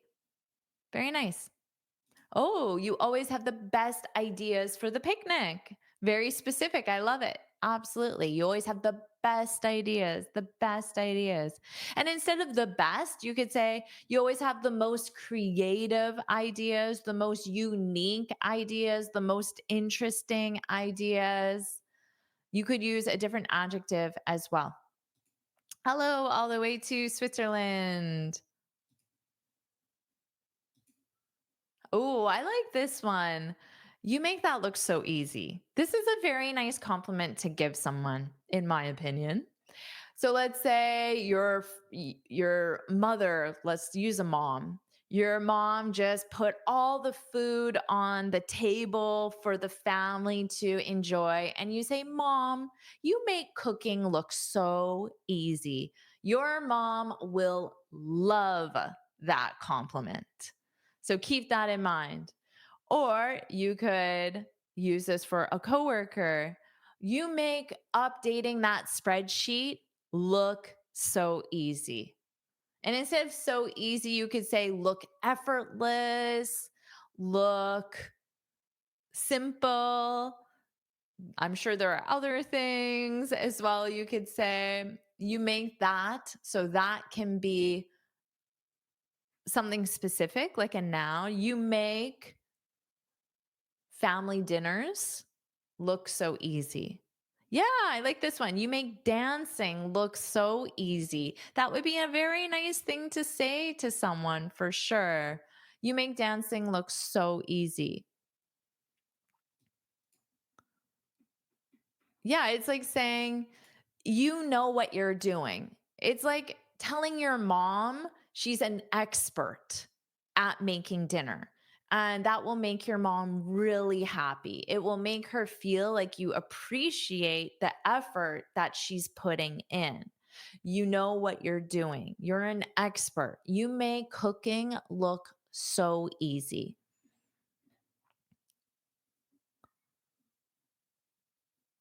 Yeah, exactly. You can be very specific. You make cooking chicken look so easy, but you make doing something, your verb conjugation would be just the base verb. You make cooking look so easy.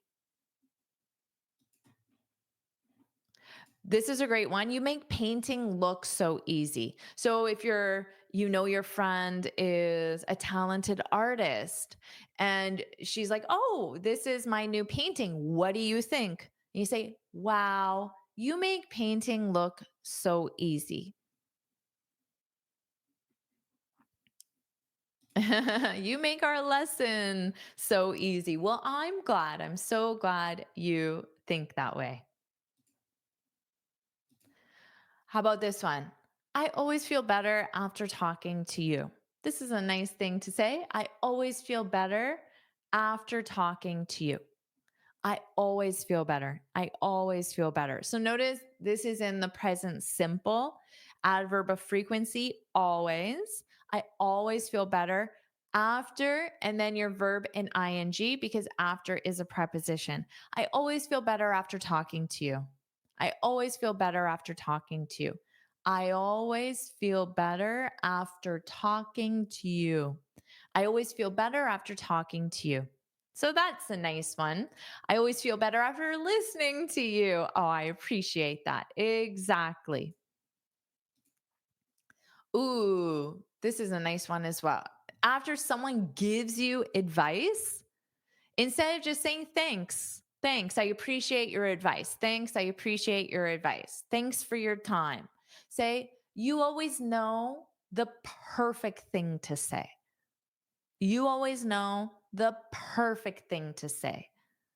You always know. So, again, adding always to emphasize it, make it sound like it's every single time. You always know. You always know. You always. So, you can use a W glide. You always, always, you always know the perfect. Again, it's superlative. The perfect. You always know the perfect thing to say. You always know the perfect thing to say. So it's a great thing to say instead of thanks for the advice. It sounds way more impactful. Amazing job. Now let's do something different. You'll see a picture and you'll see a word. And from that, you need to form a complete sentence. This will be a creative and fun way to practice your speaking, and I'll be there to guide you. So let's see the first picture and word.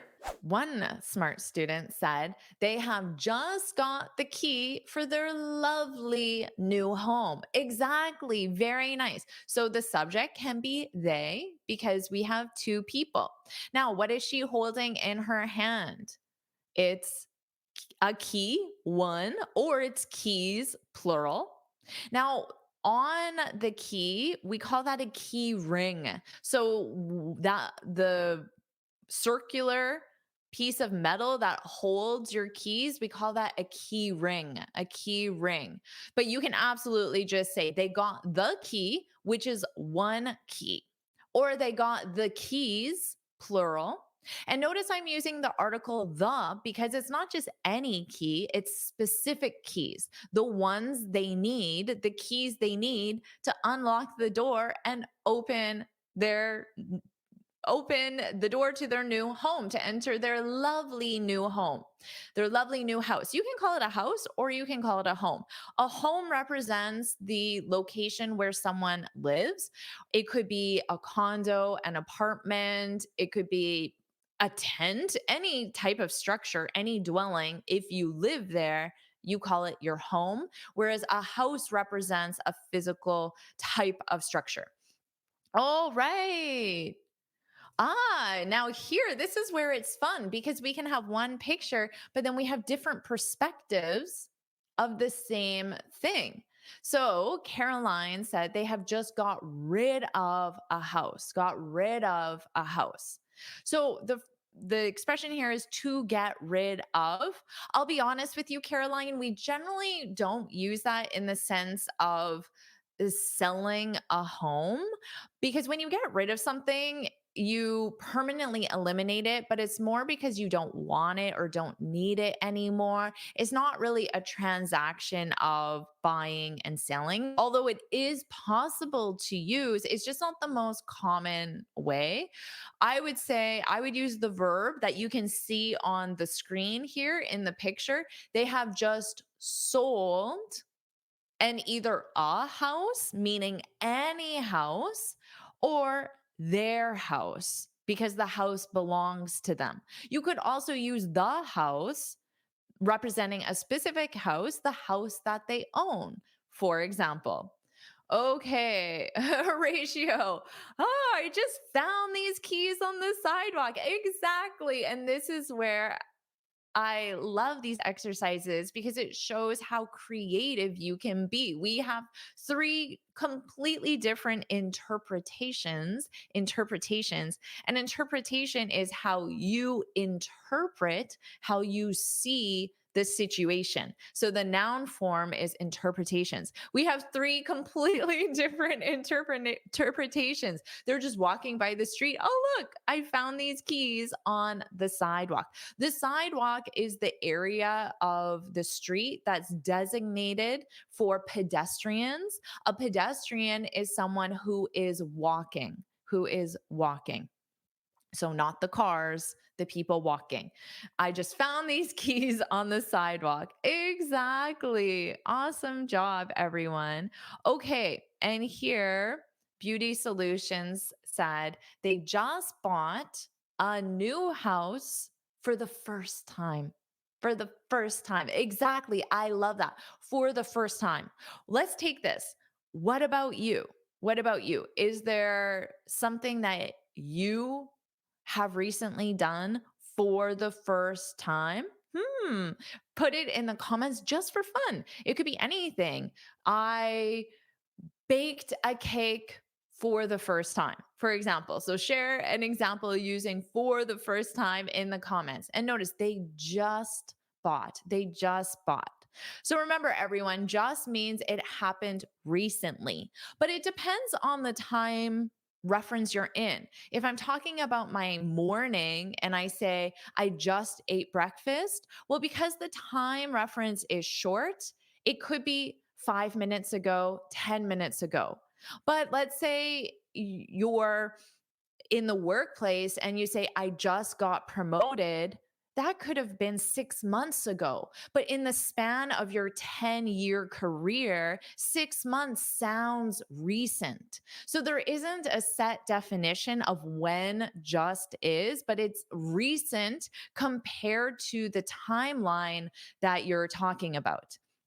Another interesting, clever, I can say clever. Clever means smart, but yeah, clever is another way of saying smart. So this is a clever example. It's a smart example because it's thinking of something less obvious.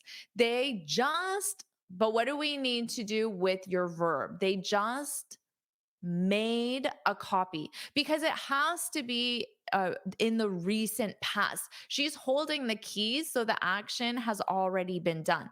They just made a copy of their lost keys. Exactly, exactly. They made a copy of their lost keys. Very clever, very clever. Okay. All right. And Goddess says, I have traveled for 16 hours by myself for the first time. Exactly. Excellent job, Gada. And that sounds like a journey. A journey. Wow. 16 hours. Congratulations. Okay.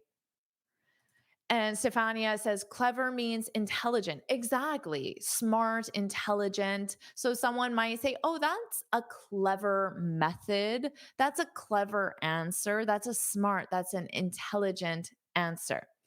Okay. Aurelie said, I just cooked cake for the first time. Oh, congratulations. Just know with cakes, with baked goods, we use the verb bake. So you bake a cake, you bake a pie, you bake muffins, but you cook chicken, you cook fish, for example, you cook vegetables. But the category is actually called baked goods. So bread, cookie, pie, pastries, you bake them, you bake them. Okay. So Rise said, I just buy new car, but remember, recent past, I just bought a new car. I just bought a new car. Okay. Manuel, I just called to say I am here again. Exactly. In this case, actually, just is being used in a different way. And native speakers, including myself, use this a lot. To be honest, I would say we overuse this word. I'm guilty of overusing the word just, not in the recent past. In this sense, it means I only called the only reason why. So I'm letting you know there's one reason or a small reason. Oh, I'm just calling to let you know. I just when I just called her to say goodnight, things like that. Okay, everyone, excellent job. Very clever answers for all my students. Let's keep going. How about this? Ooh, about to. I taught this in my lesson on Monday, the structure about to. So we need a subject. There are two people here, so you can focus on the couple, they or she or he as the subject. And we need about to. So think about the time reference and think about the grammatical structure.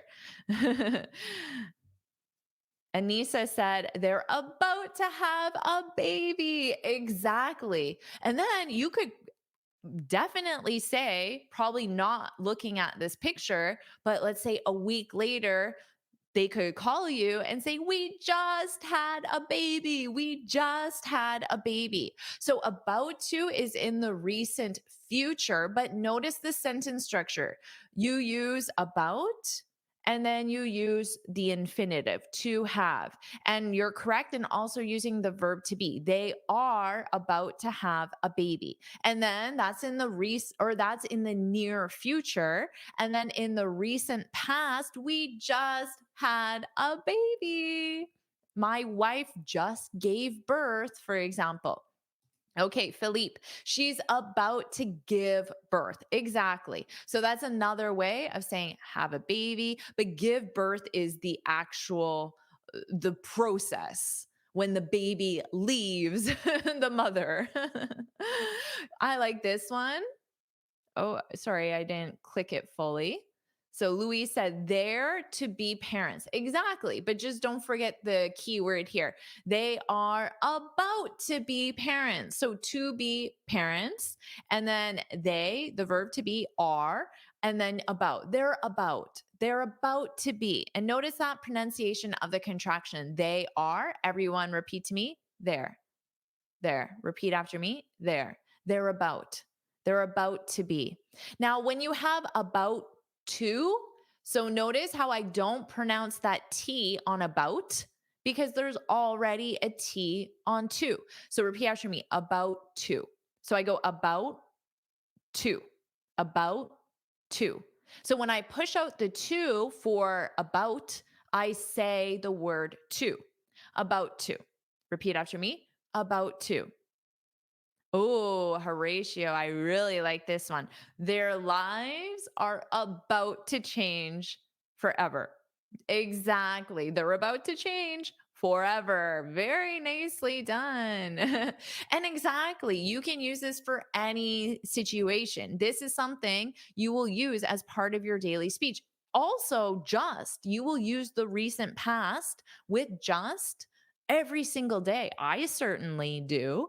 And you will also use about every single day, most likely in your speech. The movie is about to start. Hurry, get the popcorn, get the drinks. The movie is about to start. Okay, what do we have next? Oh, okay. Seldom. What type of word is this? Seldom. And then we could be talking about something the man is doing, or we could be talking about something the woman is doing, or we could be talking about something in general, just based on the situation of this picture. And seldom is an adverb of frequency, and it tells us that we need which verb tense? Say it out loud. The present perfect. No, the present simple. Sorry, everyone. The present simple. And yes, Philippe, it's the same as rarely. So rarely, seldom, they're the same. You can use either one. So let's review the pronunciation. Seldom, dum. So notice the om is not a strong It's seldom, seldom, seldom.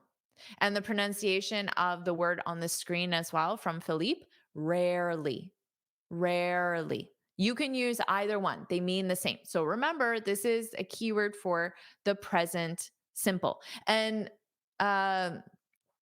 Luigi, no, seldom is not often. It's the opposite of often. So often and then seldom and rarely is the opposite. Okay. It's so if this is never at the lowest, so always, never, seldom, rarely is just above never.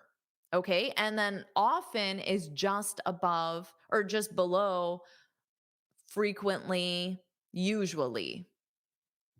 Okay, so Luigi said, I seldom go to the restaurant. I seldom go to, because you go to a location. I seldom go to the restaurant. Exactly. So you don't do it often. Remember, it's the opposite of often. Okay, seldom do they eat vegetables. Very nice, Hari.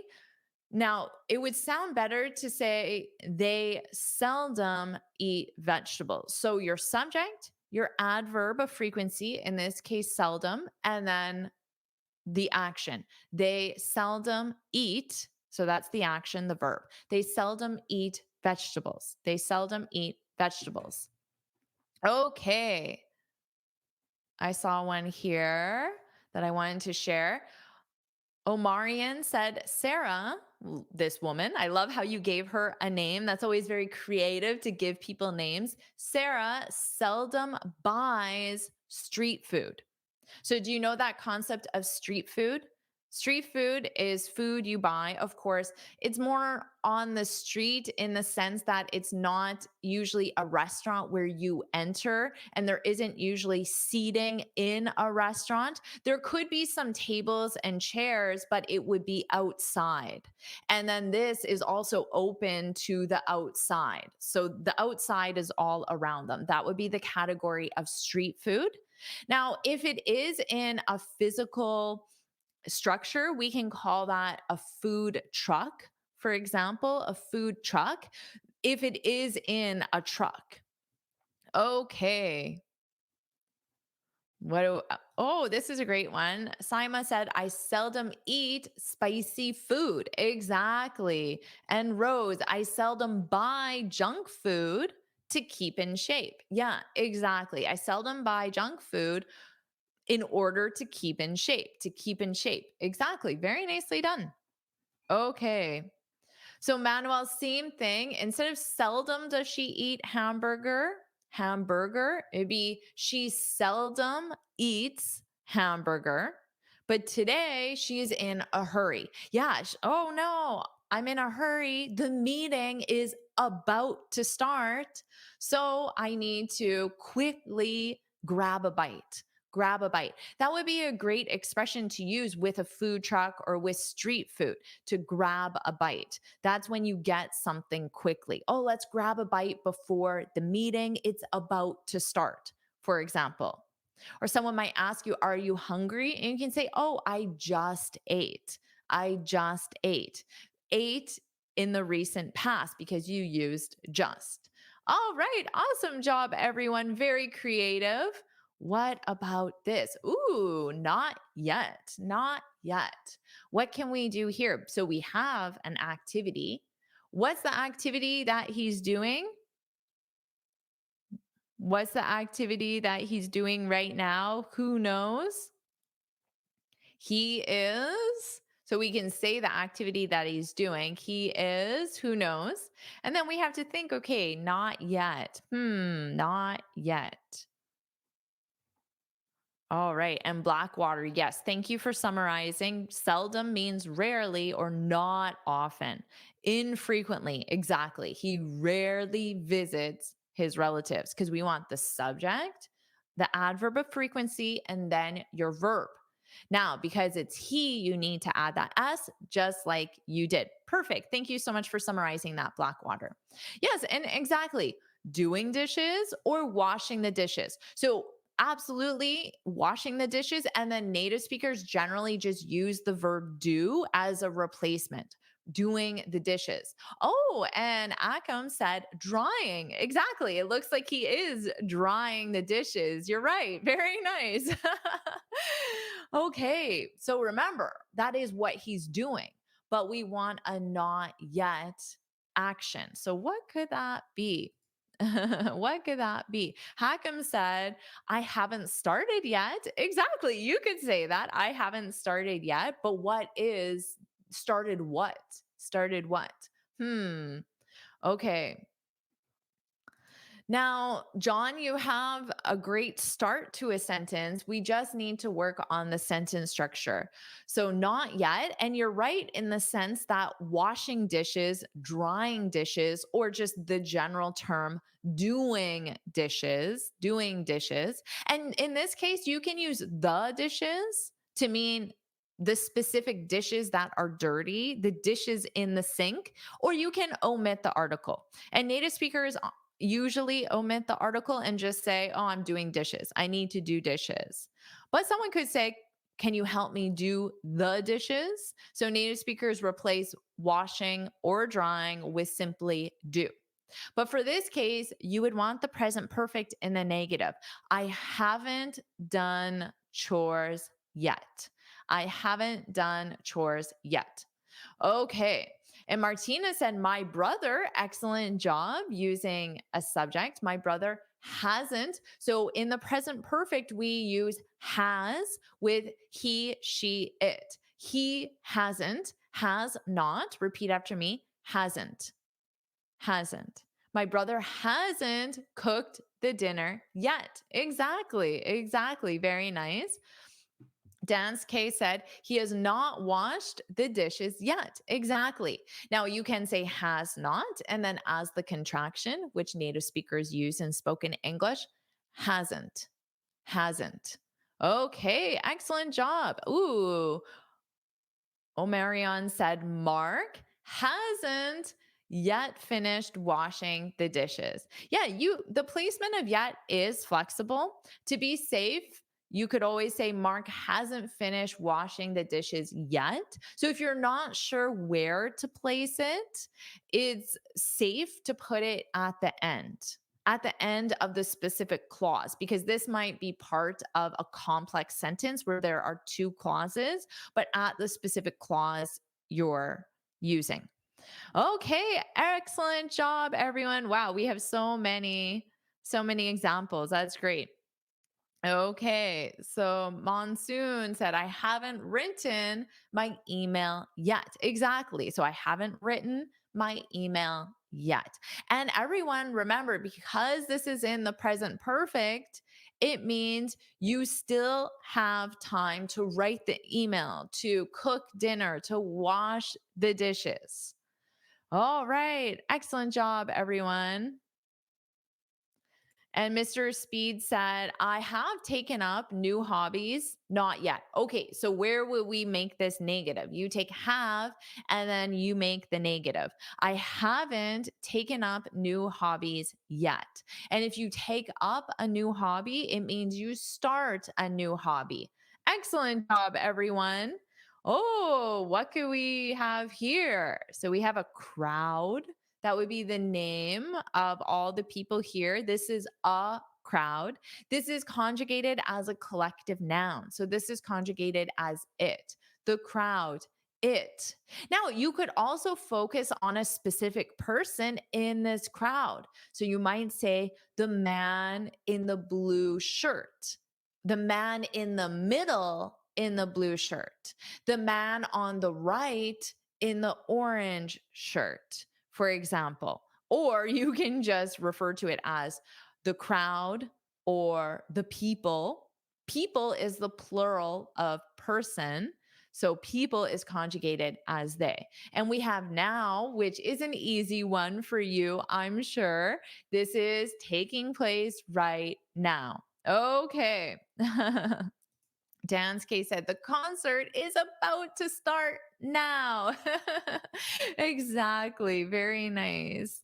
And Philippe said they are happy now. Exactly. Exactly. Very nice. The meeting, or sorry, the concert is starting now. Very good.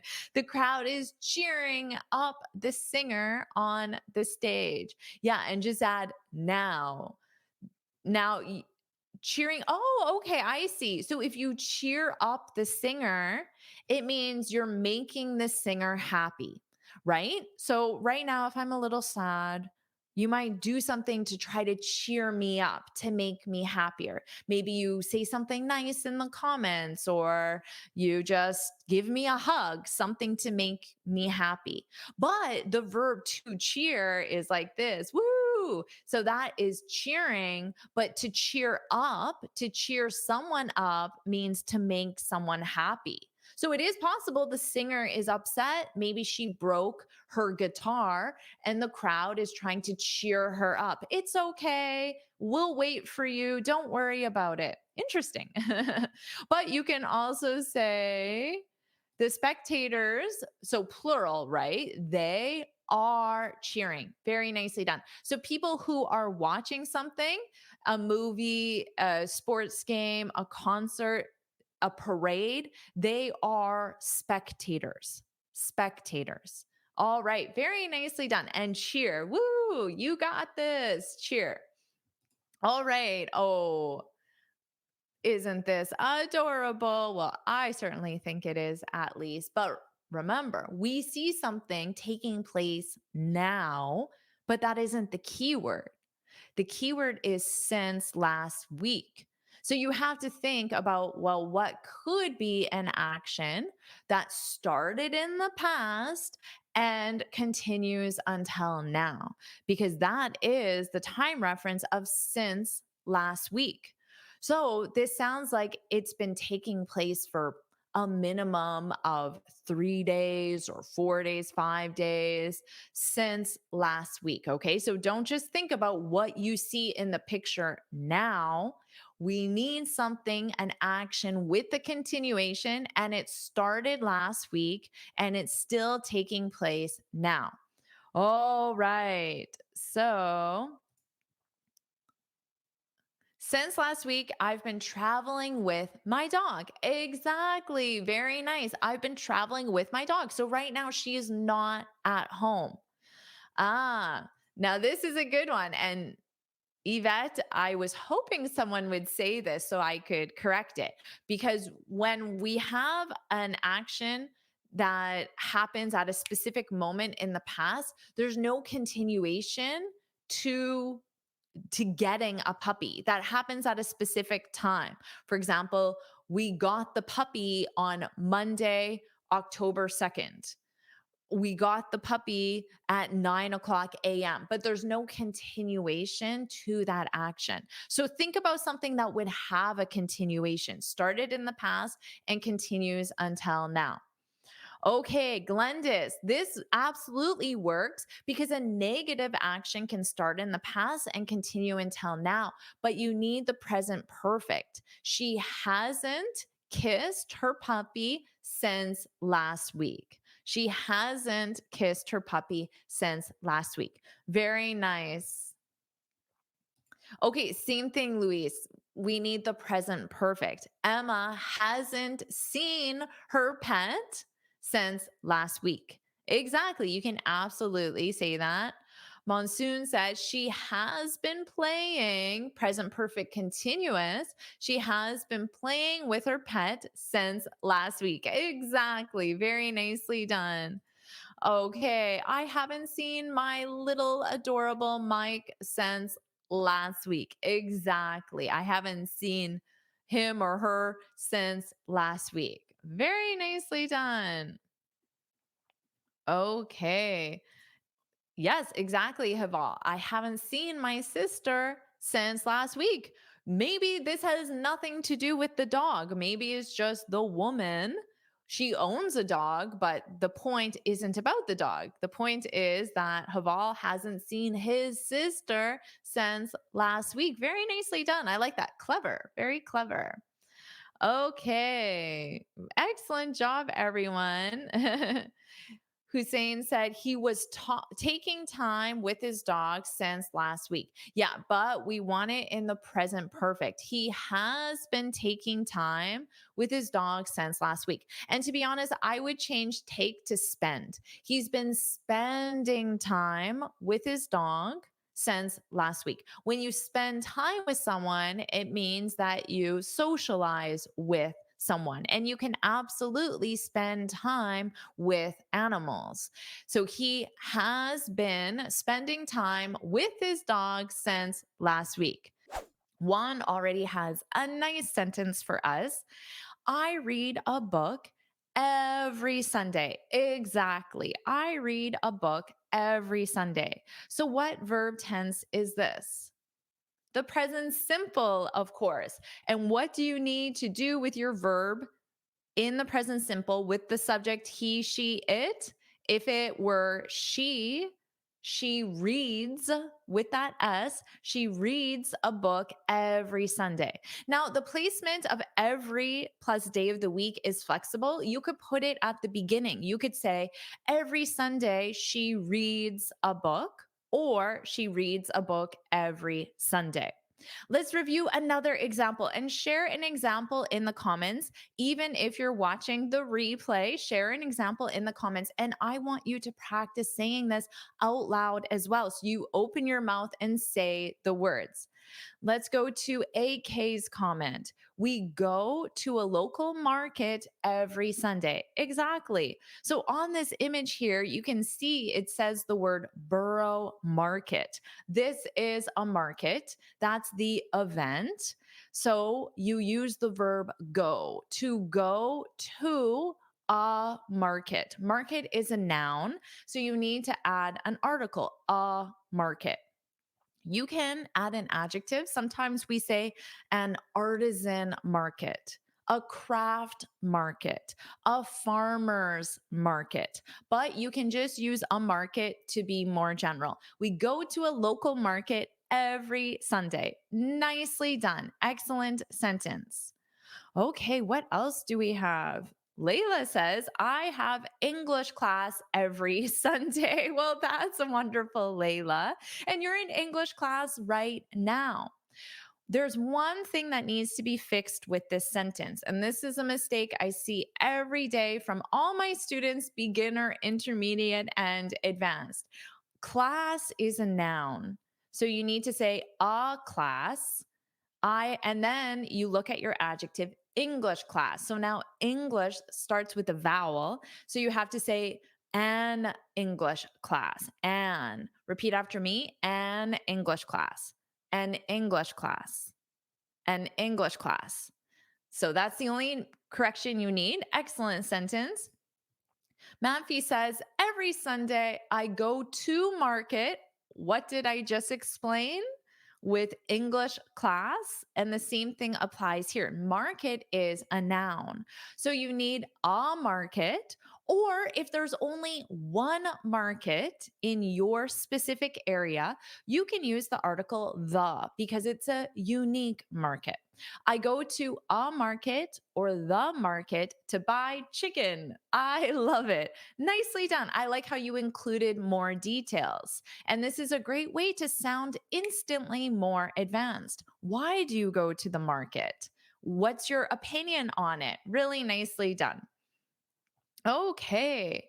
How about Jonathan's? Every Sunday, there are a lot of foreign people on the street. Exactly. So they're on a street, the street. Very nicely done having your article. And the preposition you need is on. I'm on Main Street. I'm on the street. I'm on a street. Very nicely done. Oh, right. Everyone is doing such a great job practicing.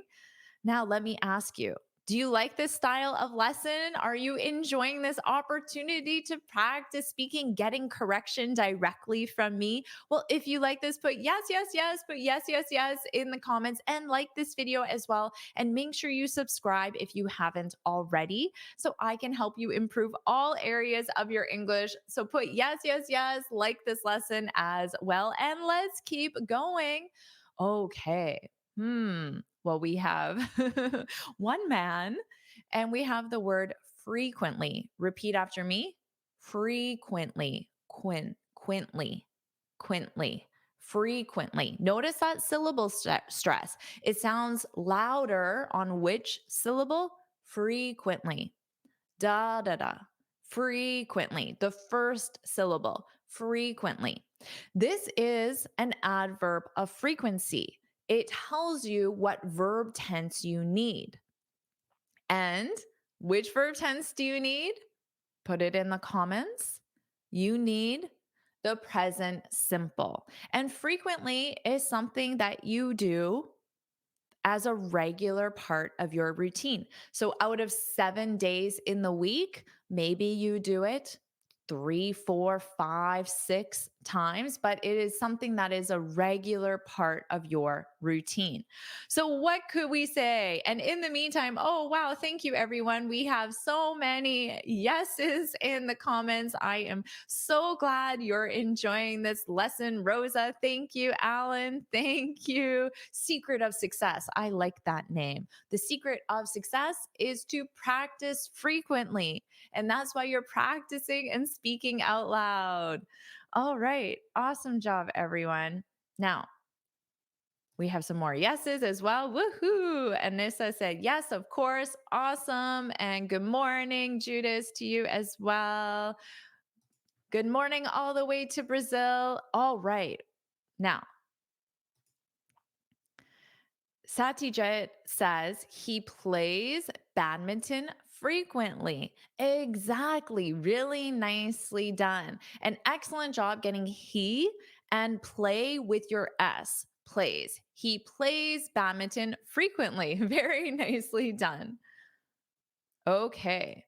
SG said John goes to play tennis frequently with his friends. Exactly. An excellent job getting go with the ES. Goes to play tennis.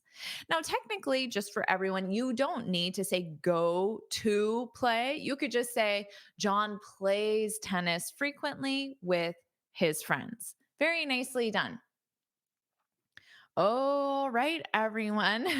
Fabio says he frequently plays tennis until he drops. Exactly. So he's lying on the ground. The surface, we would call this a court. A court. That's where you play tennis on a tennis court. Soccer field, football field, tennis court, badminton court, basketball court until he drops. Very nicely done. All right. And Jamie, excellent job. I like how you turn this into an I. Exactly. And this is the fun part of this exercise because you can find a random picture and you can make so many different sentences by changing the subject, changing the verb, changing the additional details you provide. Ask a question, form a negative statement as well. So Jamie said, I get exhausted frequently when I play tennis. Exactly. So this man is exhausted, extremely tired, just like Jamie is exhausted, extremely tired. So hopefully you don't feel exhausted after this lesson. Hopefully you feel energized after this lesson. Awesome job, everyone. And Galnia says, I watch your lesson frequently. Well, I appreciate that. Thank you so much. And make sure you subscribe so you do watch my lessons frequently because YouTube will notify you. Because I know a lot of students say, Jennifer, you haven't posted a lesson in a long time, but I post new lessons every day. YouTube isn't notifying you. So you need to subscribe to make sure you're notified. All right, everyone. I like this one. Summit said, I lose my brother frequently in playing tennis. Okay, Summit. I know what you mean, but if you lose something or someone, it means you cannot find the something or someone. You don't know where it is. For example, if I have this pen and it's my favorite pen because it's pink and the ink is pink as well. And then I say, oh no, I lost my pen. That's in the past simple. I don't know where it is. So in the present simple, I could say, I frequently lose my pens, which is somewhat true. I frequently lose my pens. But in this case, you would say, I lost to my brother. So, two countries, you could say, this is just an example. I have no idea if this is true. Canada lost to France. That means France won. France beat Canada. So you need to say, I lose to my brother frequently when playing tennis. Excellent job. Excellent job. Okay. I like this one as well. He frequently feels drained. When you're drained, it means you have no energy left, usually because you did something very active, but you can also use it if you use your mental powers a lot and you have no mental powers left. He frequently feels drained. An excellent job using to feel. That's your verb. And then drained with the ed. Repeat after me. Drained. A very soft D. Drained. He frequently feels drained after playing badminton all day. So it's either all day or the whole day, but not all the day. All day, the whole day. All right, awesome job. Very nice comment. Now, how about this one? Our time reference is already. Already. And you can look at this image and you can focus on one person in this image. You can focus on two people. You can focus on all of them as a collective, maybe the team or the company. You could even focus on something more of an object like the project, for example, or the computer, the room. Hmm. Oh, Alexander shared one related to Canada lost to France in a basketball game of the Paris Olympics. Ah, okay. So Canada lost to France. Exactly. Correct sentence structure. Canada lost to France. Very nicely said. Too bad for Canada. Congratulations, France. Okay. So, what do we need to do here? For already, what could we say? Oh, and here we're coming back to this. Manuel said Canada was defeated by France. You could absolutely say that as well. To be defeated. Canada was defeated by France. France defeated Canada. It sounds a lot stronger. And it also sounds like the difference between the two scores was quite dramatic as well. Not necessarily, but it sounds stronger than just saying lost. Very nicely written. Okay, let's see if we have one for already. Okay, she's already knows the answer. Very nicely said. She already knows the answer. But when you have she apostrophe s, that represents she is. She is. So you can't, or she has. It can be both. She has or she is. So we can't use that with knows because that's the present simple. So just get rid of the apostrophe s and it's she already knows the answer. Very nicely done. Raymond has an excellent example. I've already subscribed to your YouTube channel. Exactly. Well, thank you so much, Raymond. I appreciate that. And make sure you share my channel with all your friends, Raymond, who has a vlog. So you can share them with your friends and they can benefit from these lessons as well. So remember, everyone, I have, that's the a contraction. Repeat after me. I've, I've, I've already subscribed to, you subscribe to something. I've already subscribed to your YouTube channel. Excellent job. Okay, SG has a nice dialogue. I like this. Hey, did you submit the report you were supposed to yesterday? Yeah, I've already submitted. Now, excellent job. Yeah, I've already submitted. You just have to include the object. So you have to say, I've already submitted it, it, because the report is known. And when the noun is known, you can replace it with the pronoun it. Yeah, I've already submitted it. It submitted it, submitted it. Repeat after me, submitted it, submitted it. Now, you could also say, yeah, I've already submitted the report, but you don't have to because it's known. Really nicely done. Okay. We have lots of amazing comments. Paulo said they are extremely happy because they've finished their project already. Exactly. They have, as a contraction, they've, repeat after me, a very soft, very soft. They've finished.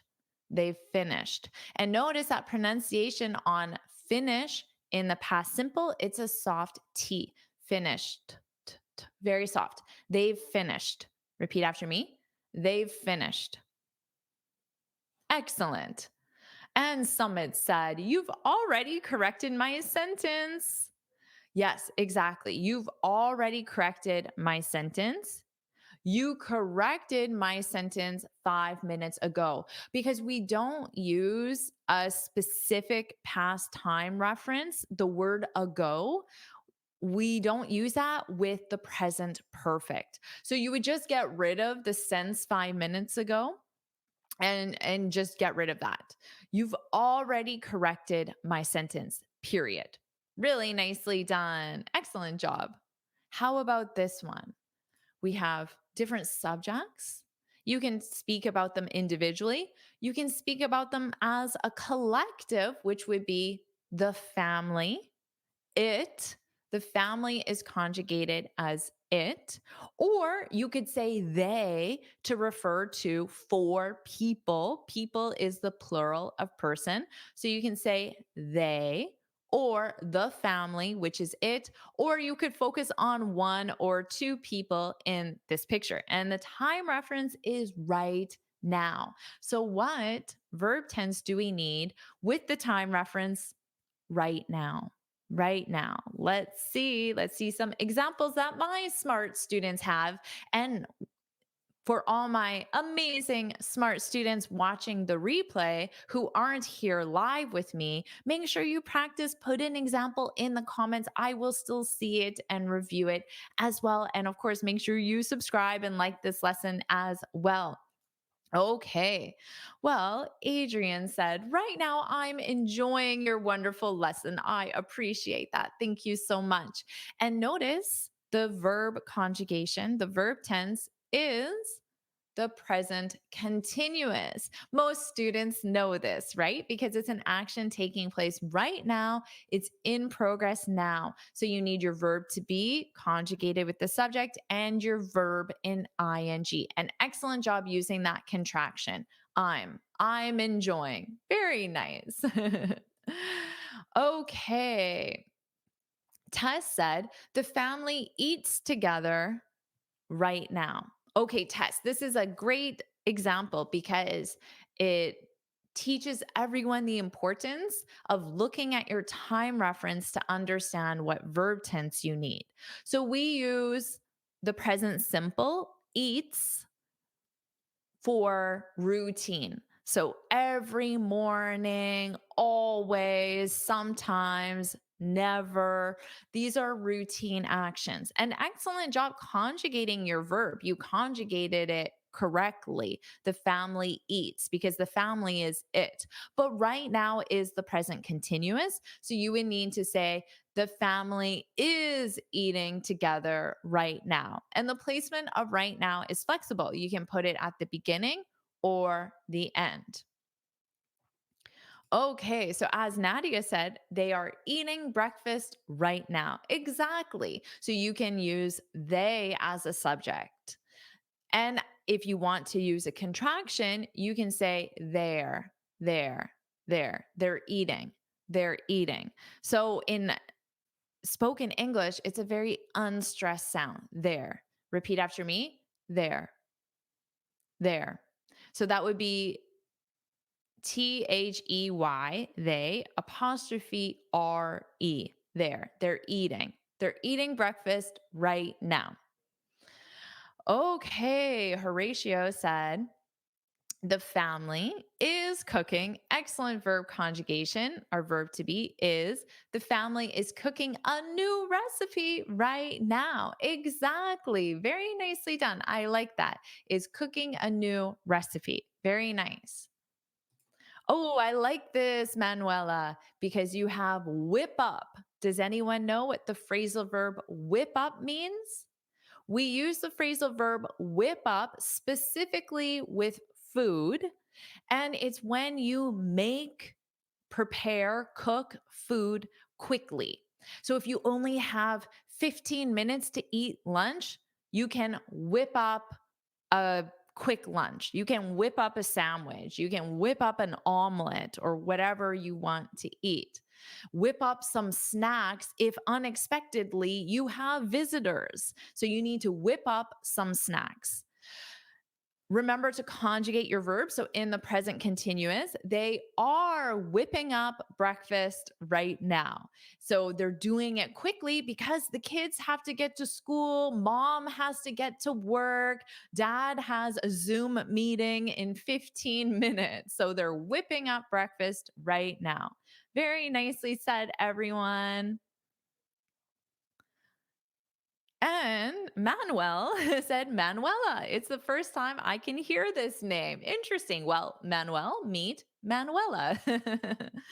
All right. Let's see what's happening next. Well, this is an interesting image, isn't it? And we have a beautiful car, but maybe there's a problem with this car, judging by this image. And our time reference is since this morning. Since this morning. So, what does that tell you about the verb tense? So, first think, what's my subject? And you can use an object as the subject as well. And then think, what's my verb? And then what verb conjugation do I need to match since this morning? And someone said, I've just hit the notification of your channel right now. That's awesome. Well, thank you very much. Okay, so what could we say here? Nicholas said, they've been pushing the car since this morning. Yes. So they're pushing the car. That's what they're doing now. So if someone asks me, what are they doing? Oh, well, they're pushing the car. But then if I want to use the time reference since this morning, I have to change the grammar of my sentence.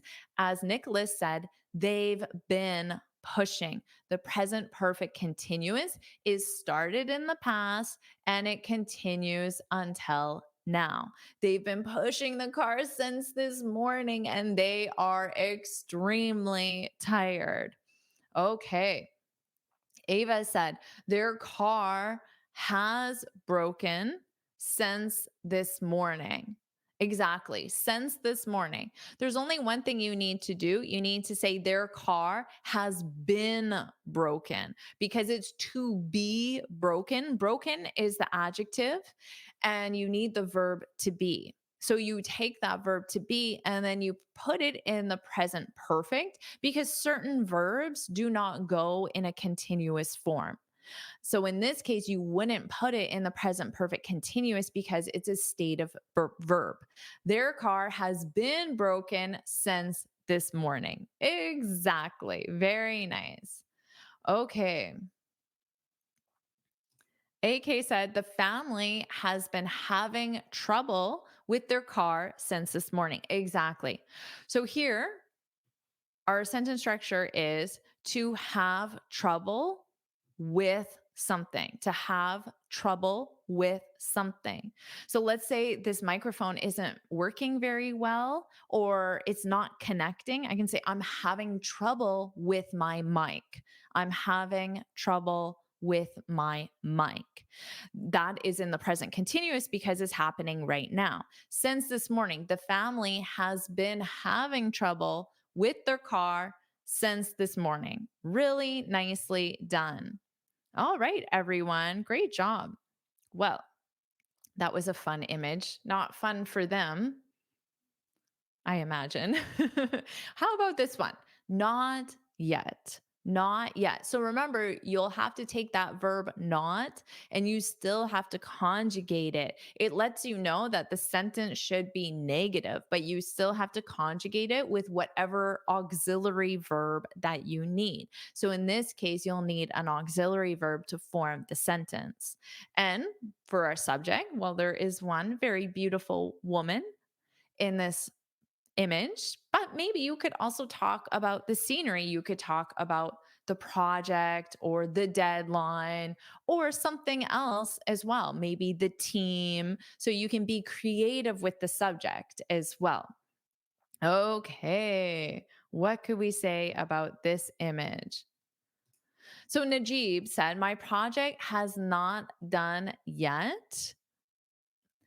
This one we need to say it a little differently. You could say, my project isn't done yet. So our verb is to be done, or you could say to be finished. Same thing. Done, finished, which means complete, 100% complete. But you want the verb to be. So you would say, my project isn't done yet. My project isn't finished yet. But very nice sentence. Very nice. Okay. Honorable said, I don't call my dad yet. Ah, really nicely said. I like this creative, but you need the present perfect. So you would say, I haven't called my dad yet. We use the present perfect in this case because it's an unfinished time reference. It's still possible for you to call your dad. You can end the phone call with whoever you're talking to now, and then call your dad. I haven't called my dad yet. Okay. In this case, Samir, same thing. She hasn't finished her work yet because, same explanation, it's an unfinished time reference. Okay. So Krishna D said she has not contacted the company yet. Exactly. She has not as a contraction, hasn't. She hasn't contacted the company yet. Exactly. But remember, it's still possible for her to contact the company because it's an unfinished time reference. Very nice, everyone. AK said she hasn't left the office yet. Exactly. And if you put the opposite of that, you could say she is still in the office. She is still in the office. She hasn't left the office yet. Amazing job with this masterclass. Do you want another masterclass just like this? If you do, put masterclass, masterclass, put masterclass in the comments. And of course, make sure you like this lesson, share it with your friends, and subscribe so you're notified every time I post a new lesson. And you can get this free speaking guide where I share 6 tips on how to speak English fluently and confidently. You can click here to download it or look for the link in the description. Here's another lesson I know you'll love. Watch it now.